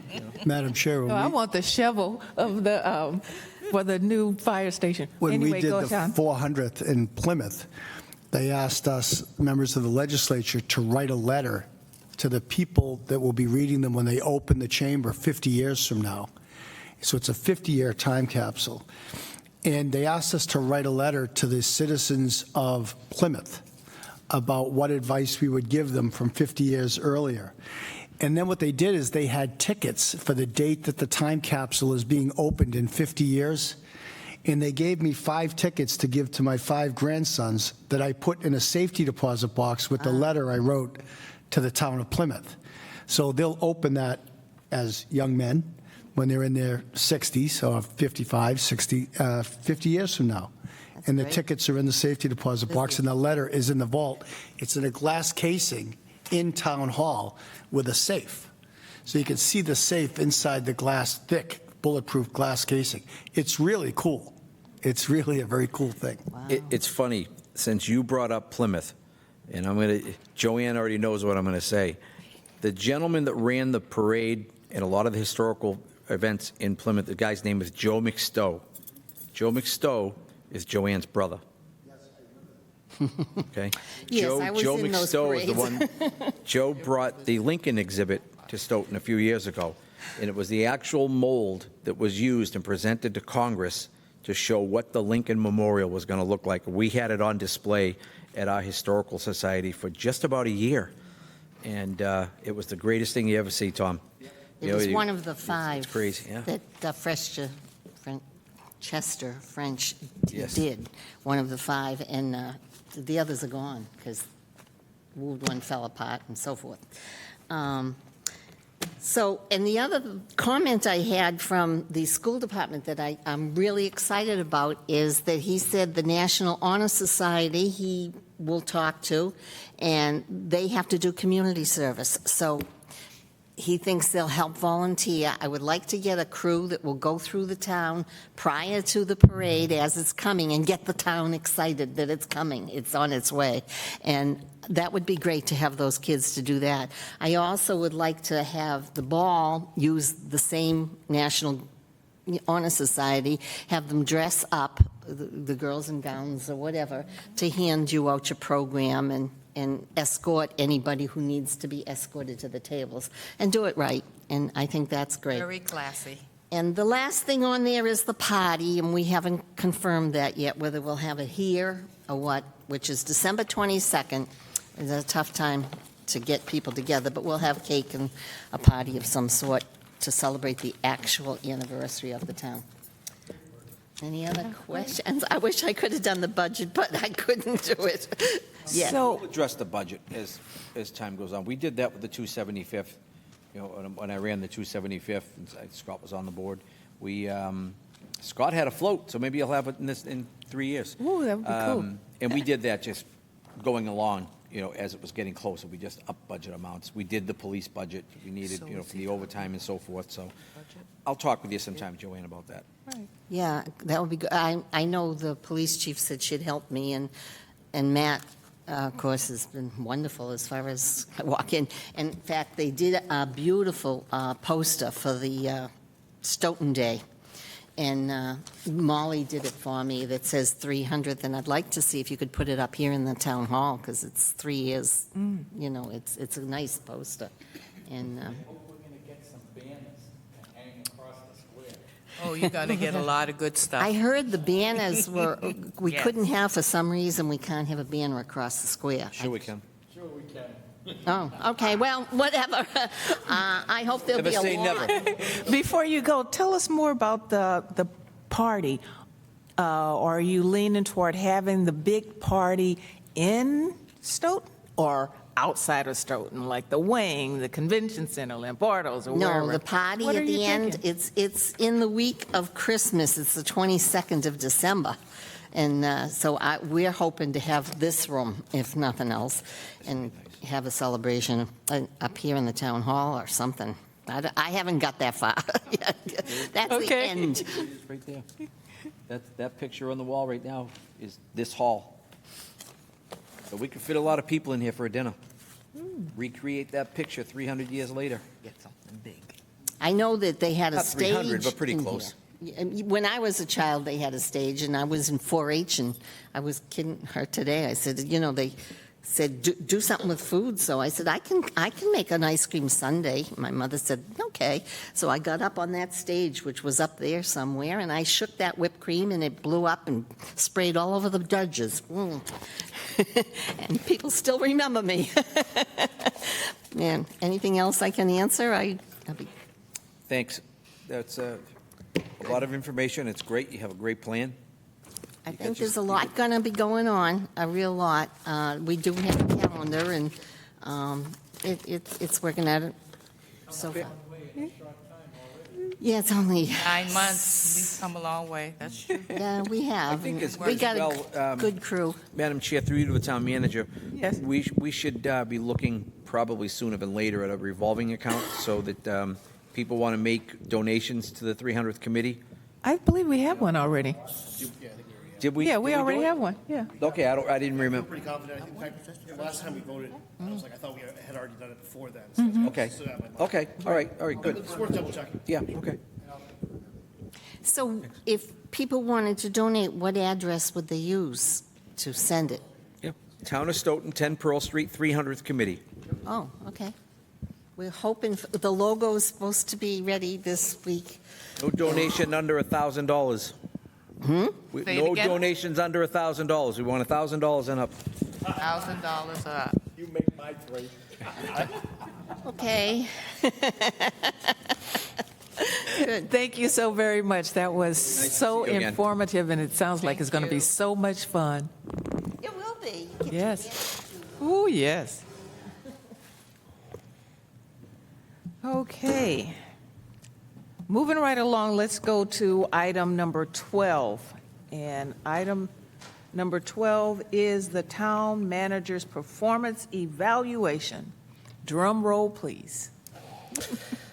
So, Madam Chair, I'm going to walk through the methodology for this so people are aware of it. I'm able to share my screen to the meeting, which I'll do. So hopefully people are able to see it. I can make it bigger if people have difficulty seeing it. I hope he gets a higher rating than Kingston gave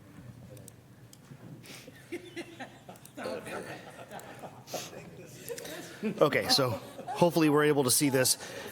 This first part, we don't necessarily need to be able to read. I'm just going to kind of show people what our evaluation looks like. So each member of the select board was given this document, and their task was to go through these various items. Each one was indexed. There's an expectation that is either an annual expectation or it's part of the fiscal 23 goals that were set out ahead of time.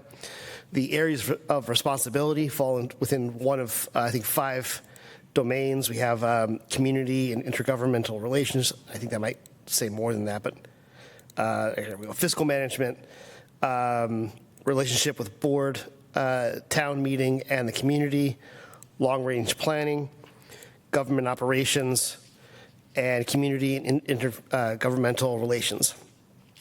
So those are the different areas of responsibility, and within each of those, there's some item that's being evaluated. Something like plans and organizes the preparation of an annual budget, as an example. So each member was asked to grade the town manager's performance based on these various evaluation items. They did so by choosing from a little drop-down menu here, either outstanding, above expectations, meet expectations, below expectations, needs improvement, or unable to judge. And then if they wanted to provide comments, there's a space for that as well. The scores themselves are outlined here. I can make this a little bit larger on this next tab, which is score definitions. So what it means for somebody to score outstanding is that they consistently exceeded this job factor expectation and is recognized by peers and or public as a leader and positive example to others. Above expectations, consistently meets and occasionally exceeds this job factor expectation. Meets expectation, consistently meets this job factor expectation, satisfactory. Below expectation is occasionally fails to meet this job factor expectation. Needs improvement, consistently fails to meet this job factor expectation, and a job performance improvement plan is required. And then there may be one of several reasons why a member may feel like they are unable to judge. It can be they don't have enough information, or also if there's an area where there represents a potential conflict of interest, they can choose to just say that they were unable to judge. There is a request that they provide some explanation. There's no requirement of that if obviously. But if it's helpful for people to understand what was missing, that could also help in the long run. Each one of these comes with a point value, 5 down to 1. With unable to judge, has no point value at all, so it doesn't affect any averages in that particular area. So everyone's, let me see, just hide. So this page is going to be kind of big. It's going to be, I'll break it down in a second, but each individual member's evaluation, the scores that they gave, I just put the actual number of the point value for each one of their ratings for each evaluation item, and then average them down at the bottom. We'll see those numbers are there, but I've put them separately as well, so they're maybe a little bit easier to read. And then also any comments that we have, I've aggregated those here as well. And I did forget to mention that actually there's a self-evaluation component of this as well. So Mr. Coulter has provided his own review of his work, and he's provided comments as well. So for whoever had comments for any of these evaluation items, all those comments are preserved here.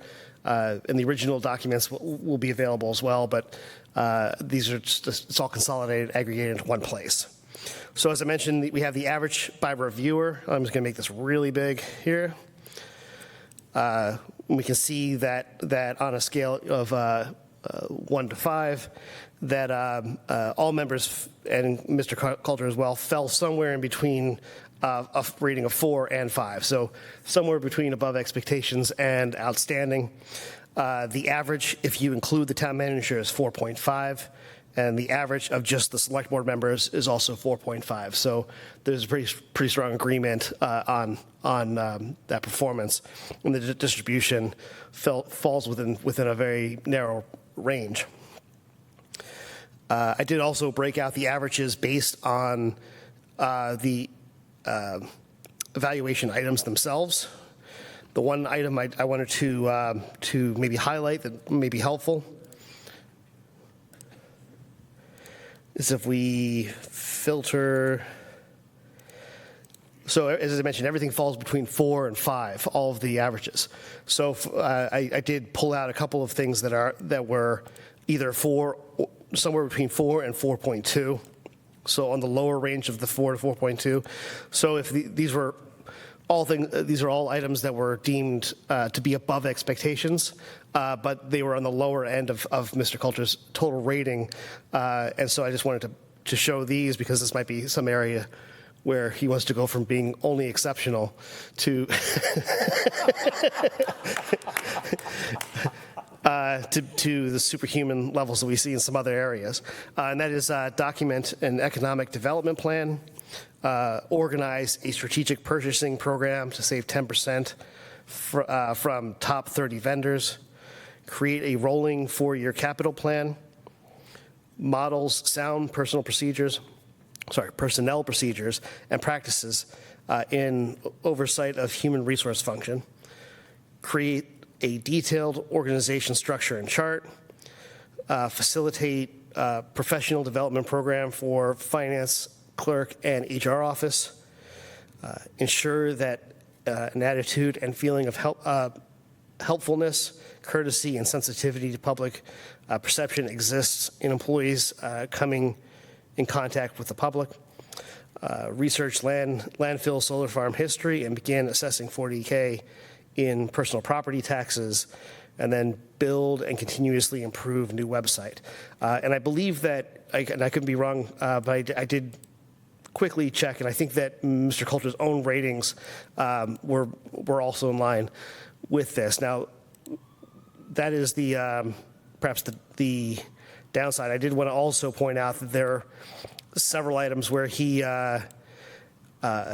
received either an average 4.8 or a 5. And so for these are items for which he has excelled and for which he's we universally praised amongst the board. This is complete health insurance plan design and gain unanimous union support, interprets and executes the intent of board policy, leads to the negotiation of labor contracts representing town interests and board guidelines, negotiate and execute CBAs with all 8 unions, analyze water rate structure, adjust rates and extinguish structural deficit, analyze sewer rate structure, adjust rates and extinguish structural deficit, revise and update employee job descriptions, rebuild town hall following January flood, and then resolve Stoughton PD lawsuit, ULP, and grievances.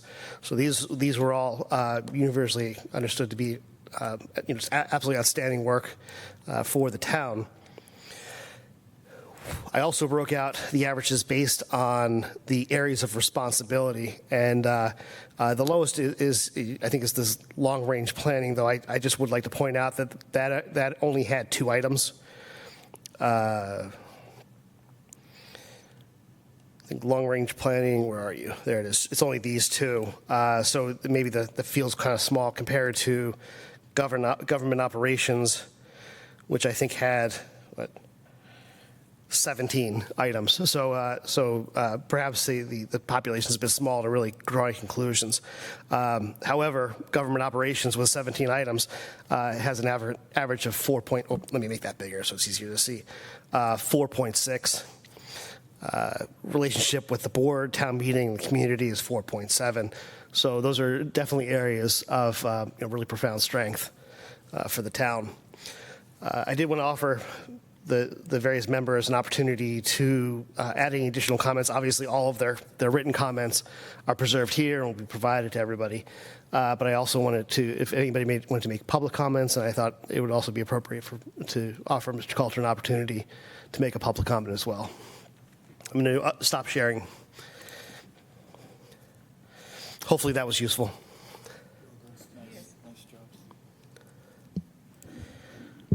So would anybody like, I don't mind starting, but I don't want to steal the stage. Does anybody want to make any public comments? Mr. Kursky? Thank you, Mr. Vice Chair, Madam Chair as well. Through you,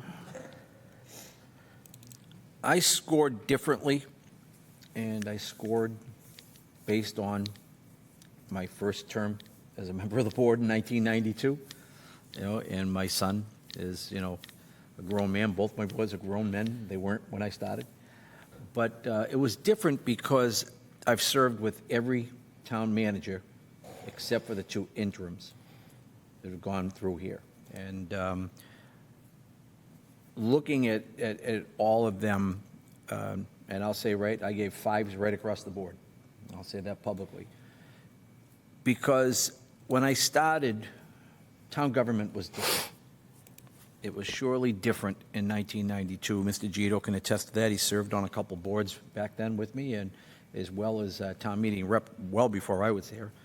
And it was different, and you could govern differently.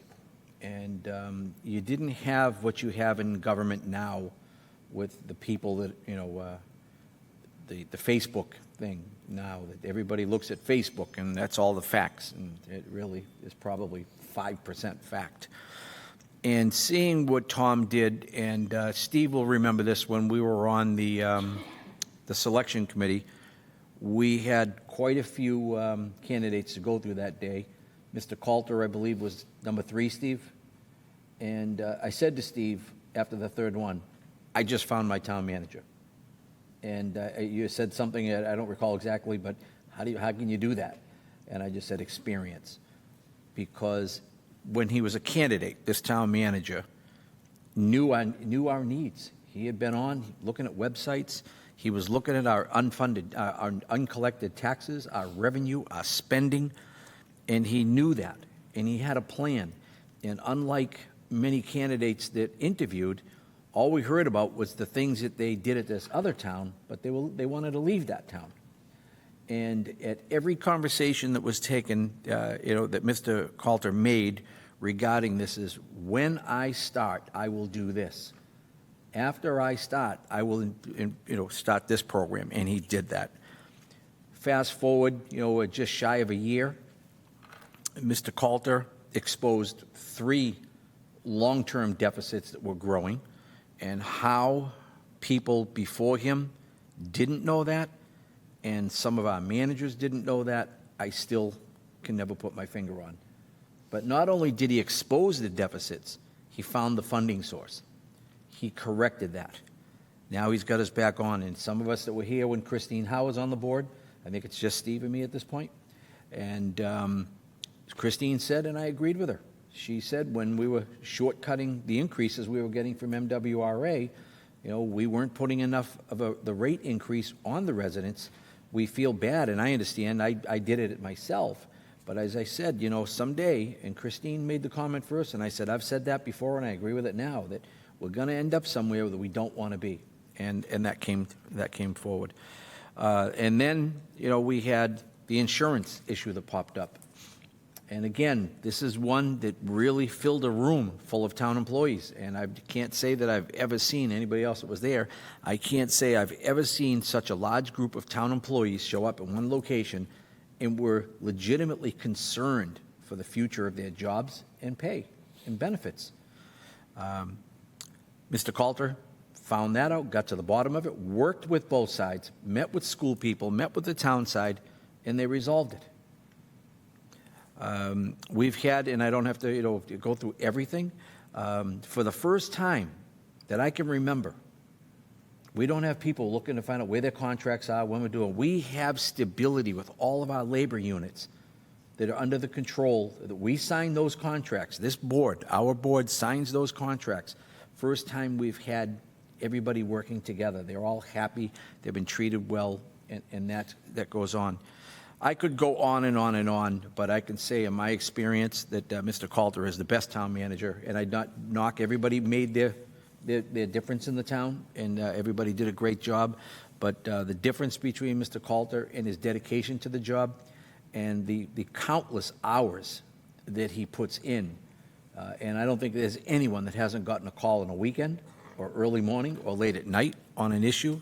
Our emails are there with messages.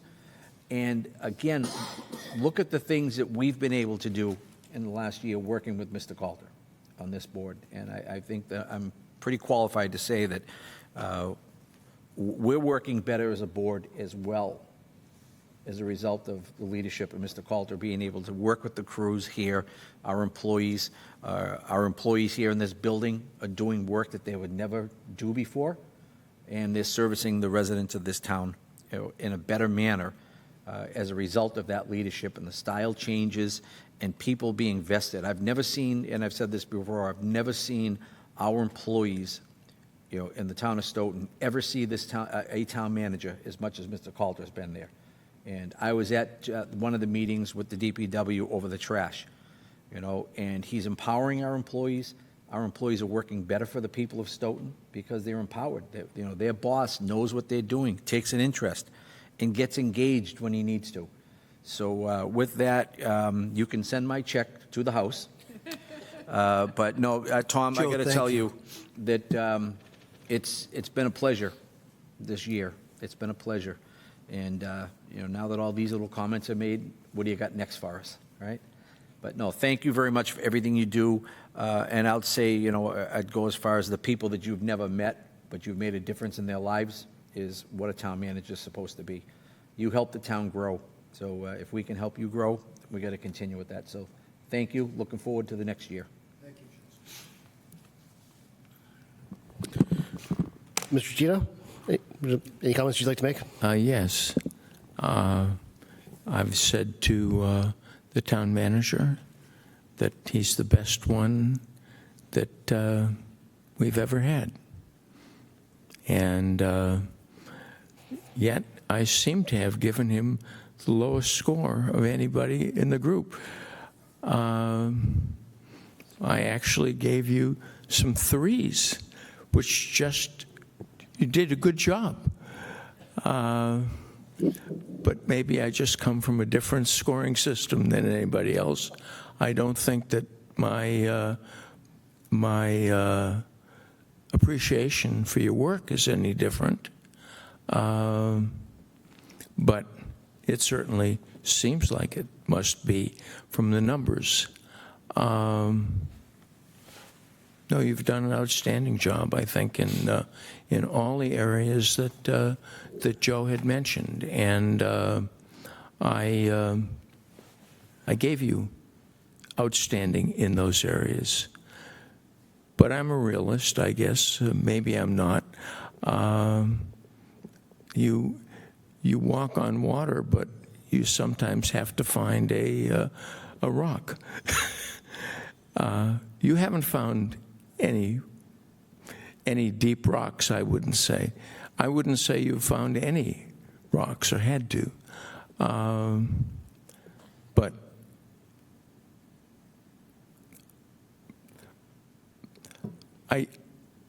I think that when I look at a person, when I look at a job, some of them are harder than others. And some of them actually are, on that list, were falling off the log items. And, I don't think that you can be outstanding and falling off a log. And I didn't give you an outstanding on those. But that doesn't mean that you didn't do a good job, and I didn't appreciate that work. So I hope that when you look at the individual scores, that you will look at them from that perspective. Thank you. Lou, I want to say how much I appreciate your mentorship. I really do. And your friendship. Thank you. Mr. Carrera, anything you'd like to add? There's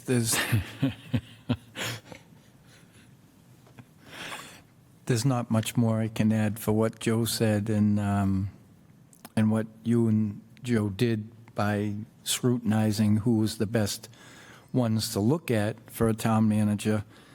And I've hired a few in my time.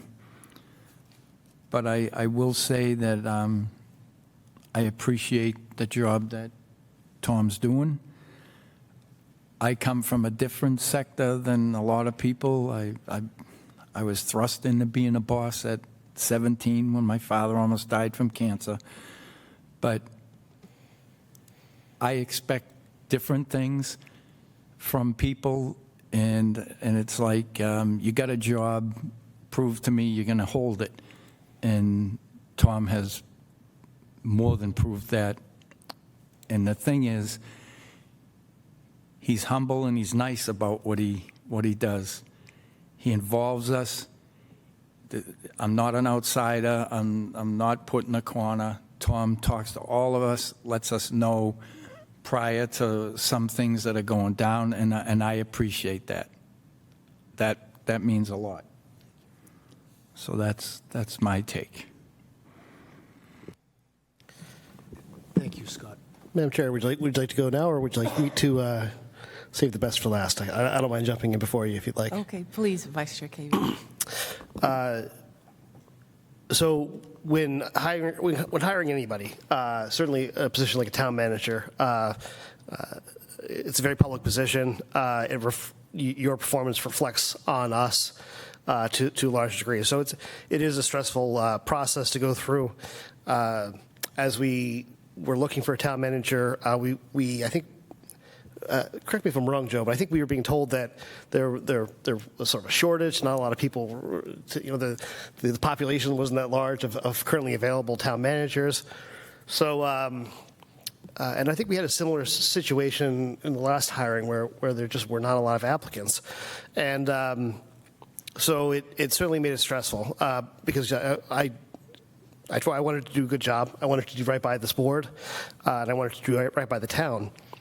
As we met several candidates who I think were really excellent candidates, you definitely rose in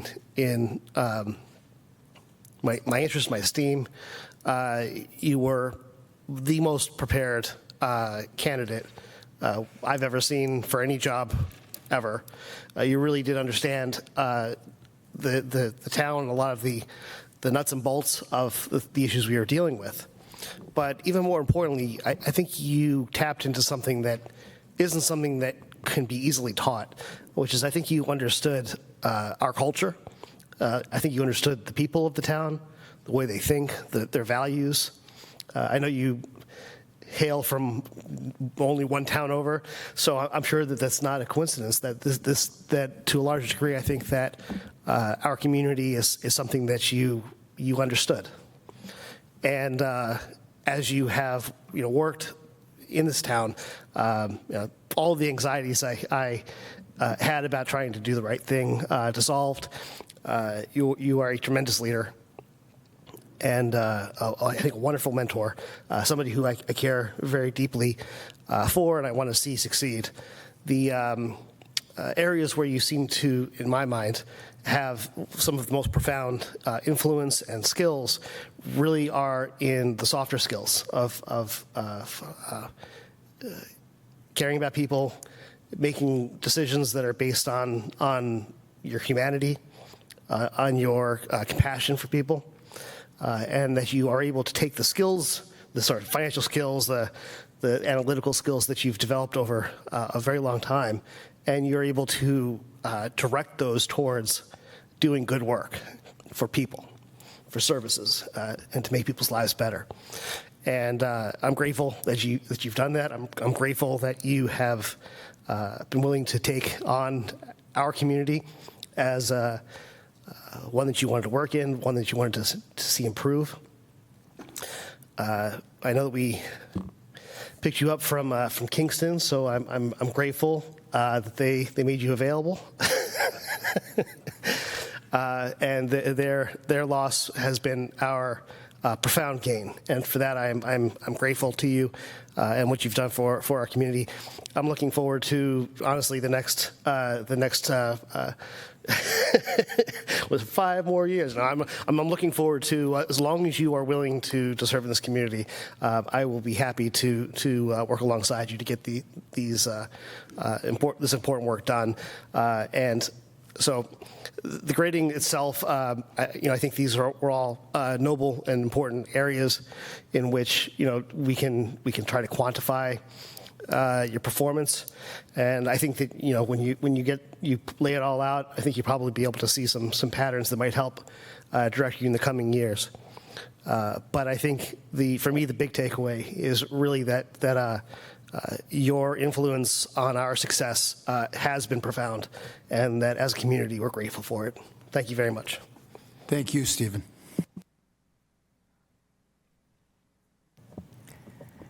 I agree with my fellow select board members, but I just have to talk about this one thing about you that is so phenomenal. There's a grace about you. There is a knowledge of heart, skills, and a knowledge of the soft skills that are both exceptional. I don't know how you do it, but each of us, select board members, have a different personality, have a different need, and you don't overshadow one above the other. You address everything that we present to you in an equal way. That's phenomenal. And I have observed you doing the same thing with your staff. It's just a wonderful grace that you have about you. So thank you, and I am so glad, I am so proud you're our town manager. Take that, Kingston. May I, Madam Chair? This is deeply personal, and you know it is. My departure from my hometown was very painful. I thought I'd retire from there. Due to many factors well beyond my control, that wasn't possible. And I retired. And I saw in the town of Stoughton something that was very familiar in how I grew up in Avon. And I was immediately attracted to Stoughton. Never thought I'd go back into public service. And always regretted the way my public service ended in Stoughton after serving as their state rep on the finance committee, on the school committee. And I asked the 5 of you for the opportunity to rewrite my final chapter. That's what was most important to me. It was more important than the money. It was more important than the contractual terms. It was important that my 5 grandsons read about it one day, this final chapter versus that final chapter. And you gave me that opportunity. Each of you gave me a unanimous vote that evening, December 12th of 2022. I will never forget that. It was probably the greatest gift anyone has ever given to me. And in this past year of service to the town of Stoughton, I've had the privilege of working with each of you individually, 5 very different people. And I can say with all candor and all honesty, I have learned so much from each one of you. Now, this is where I've grown. I could pivot right now and tell you how with each one of you, but would be here till 11:30. I have grown so much from the counsel, the advice, the friendship, your description of grace and kindness and humanity. There are people that may say, we never saw that. You've brought that out in me. And so has the staff at Town Hall. So I thank you for everything you've done, for this opportunity. I look forward to doing it for years to come. Stoughton has always been great. It's becoming greater overnight because of your leadership. And I'm eternally grateful to be a small part of that. Before I conclude, I want to, and I know you will join me in this, in not only thanking all the staff of the town of Stoughton who are so dedicated in their service to the town. In particular, I want to thank Mr. Mark Tisdale. Mark has served as your interim on 2 occasions. Let's face it, had he been interested, I would not be here today. There wouldn't have been a search. I didn't come in, and as much as I appreciated the praise for discovering all of these issues, I came in with a dossier on my desk of issues to work on that was written by Mark. And Mark is one of the most extraordinary professionals I've ever worked with. And his love for a town that he works for, yet doesn't live in, is off the chart. You know how much humility it took in grace and compassion and caring for him to say, hey, welcome aboard. Here are a list of major crises we need to work on together. And he's never stopped partnering with me and working on those challenges together. So I just want to close my remarks for thanking each of you for the time you put into this evaluation. It is instructional. It's also kind. Your comments will never be forgotten, but your instruction is so valuable to me.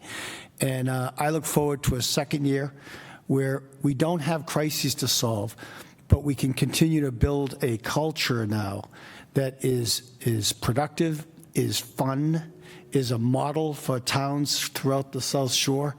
And I'm having a blast. And I want to thank every employee of this town who has responded so favorably to everything we're laying out there. The board policy, my implementation, Mark's leadership, the senior staff's leadership, the department head leadership. People are responding and are proud to be in the town of Stoughton. We are not the highest paid town anywhere near the highest paid town in the South Shore. We're not even at average in terms of compensation. We're not a wealthy community. But our employees behave like they're the luckiest people in the world. And that starts with your leadership.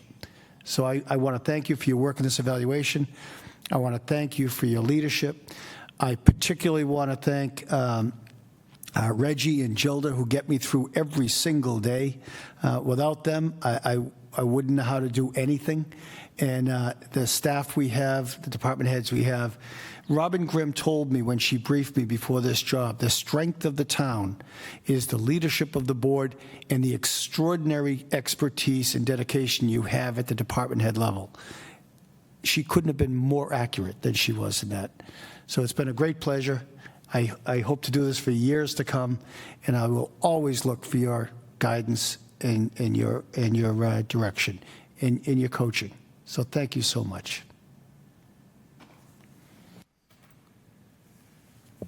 Anything else, Vice Chair Cavey, on this topic?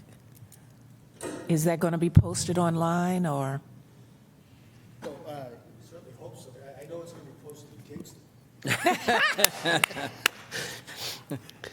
Mr. Tisdale, you want to make? Oh, they're, Excuse me, my mic was off, Madam Chair. Yes, it will be posted online and in Kingston. Madam Chair, I want to make it clear that it will be posted online in Stoughton and across every household in Kingston. it's being fed right through Facebook right now. You guarantee that. They don't have a billboard policy? He's going to go home now. They're going to meet him with a police escort at the town line. No, we'll send one home with you. How's that? That's even better. Last time when they did that, Joe, I didn't have a job. Well, if I could just chip in and say a few words about our town manager. First of all, thank you for making every employee's life a pure living hell for the next week. He's going to be walking around, floating on cloud nine. All right? I'm thinking of calling in for the rest of the week, to be honest with you. So I already have it printed for him, so you can just hand it around. Just read it. So we appreciate that on behalf of all the employees. But no, on a serious note, it's been a pleasure working with Tom, and I really mean that sincerely. And I mean it because of this. There's a lot of reasons, but when I was contemplating putting my hat in the ring over there, I thought long and hard many different nights, and I knew it wasn't necessarily the right time in my life to do it. I wanted to spend time with the kids when they're young, coach their sports, and that kind of thing. But I always thought I would regret it if your board hired somebody who was just not a rock star, or even somebody that I thought I could do a better job than. And you put that to bed very quickly. Hiring him as somebody who motivates you every day. He's a mentor to me. As somebody in my position or other department heads, we want somebody to look up to every day, somebody who's leading by example. And that's huge to me. If I think about it, if you go to work every day and you're just doing your job and there's nobody above you that's really pushing you or that you can learn from, like, it's hard to go to work, right? And there's been times in Stoughton where it's been like that at different times. He motivates you every single day. And what I learned a lot about him, and it's a little thing, was I was concerned. Like, I'm waking up at 2, 4 in the morning thinking about these budget issues we had to deal with: sewer, water, healthcare, trash, all that kind of thing. Like, serious stuff, like millions of dollars in the hole. And I'm like, how are we going to fix this? You know? So I remember he came in and educated him as quick as I could. And the Christmas party's going on in here. You know, the choir, they're all singing, and the school's in here. Him and I are in that room with a few others, and we're cranking away trying to work on this budget. I learned a lot about him that day, because to me, I'm like, if I'm sitting out here, I really would love to be out here, but I'm not actually going to be there if I'm out here. And he wasn't either, because he knew how important it was to be in there cranking away trying to get this budget balanced. And I learned a lot about him that day. And what it does is since then he's solved a massive problem with the healthcare, the sewer and water subsidy issues that we had, the trash program, and those are just the big things. Those are huge, big things that we solved in less than 1 year. Massive, something that you should be proud of. I've never seen it done since I've been here, and it makes other employees motivated that you're that hard of a worker. I'll be at a softball game. I'll see a missed phone call from him on a Saturday or Sunday. We talk on Saturdays and Sundays. He's always working. He works hard. He leads by example. And I could go on, but again, I don't want to make the employee's life that much more hell for the rest of the week. So I'll stop there. You guys said everything else well, and I just appreciate having Tom on board. Hopefully he's on board for a much longer time. Thank you, my friend. I appreciate that, Mark. You read it just as I wrote it. I appreciate it. Got to say, though, too, again, I've never heard an employee ever sit before this board and be counted on television in the homes of everybody in this town, or pretty close to, and ever give accolades to a town manager as we're just given to you. That is another achievement. So, we can see it from our point, but and I've heard this, in all 3 floors of this building, from different employees, but to have your assistant, who 9 out of 10 times they're waiting for you to slip down the steps or something, so they can step right in. But to have the second in command, to have that kind of faith and trust in you, that's amazing. Well, let me say, you've all inspired me, and I'm grateful for that. I really am. I'm touched. Thank you. An open bar on Tom tonight. All right.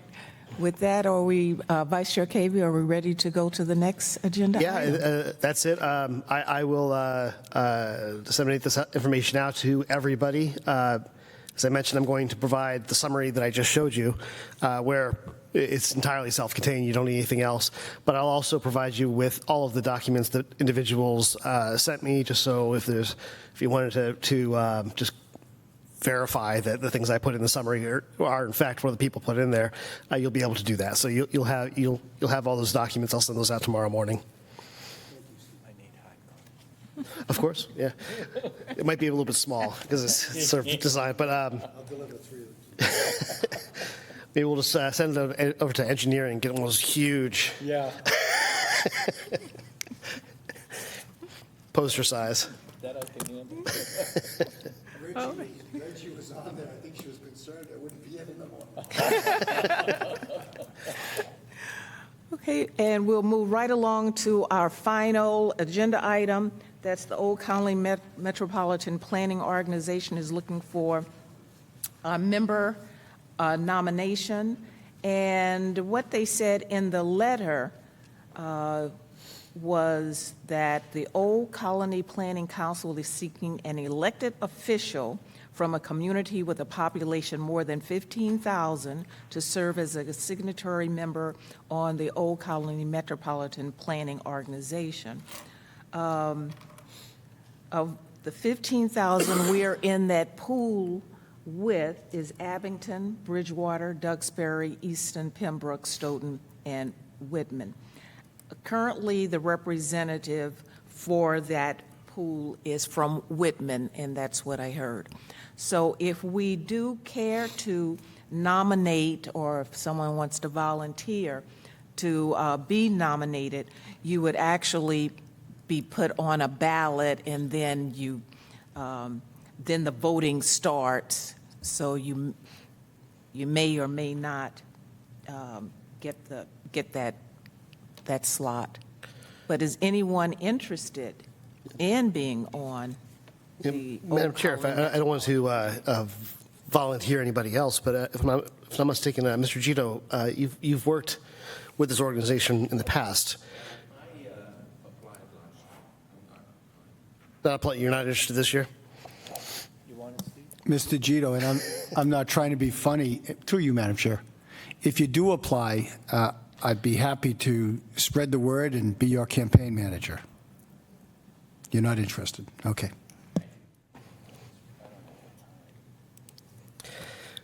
Yeah, unfortunately, I'm not able to volunteer for this either. If we do not have a representative, then we just wouldn't have somebody from our community necessarily represented on that ballot, correct? It's true. Okay. It's a true statement. But we do send a representative to each meeting, so we will be keeping you abreast of what happens at the meetings. We wouldn't have a voting right. Okay. But certainly we'd advocate for the town's needs and keep you abreast of their agenda items and decisions. Thank you, my fellow Select Board members, for your consideration. So we'll just close the... Notify them. Yeah. Notify. Motion to adjourn, please. So made. Second? Second. All in favor? Aye. And I vote aye as well. Good night, everyone, and see you next time.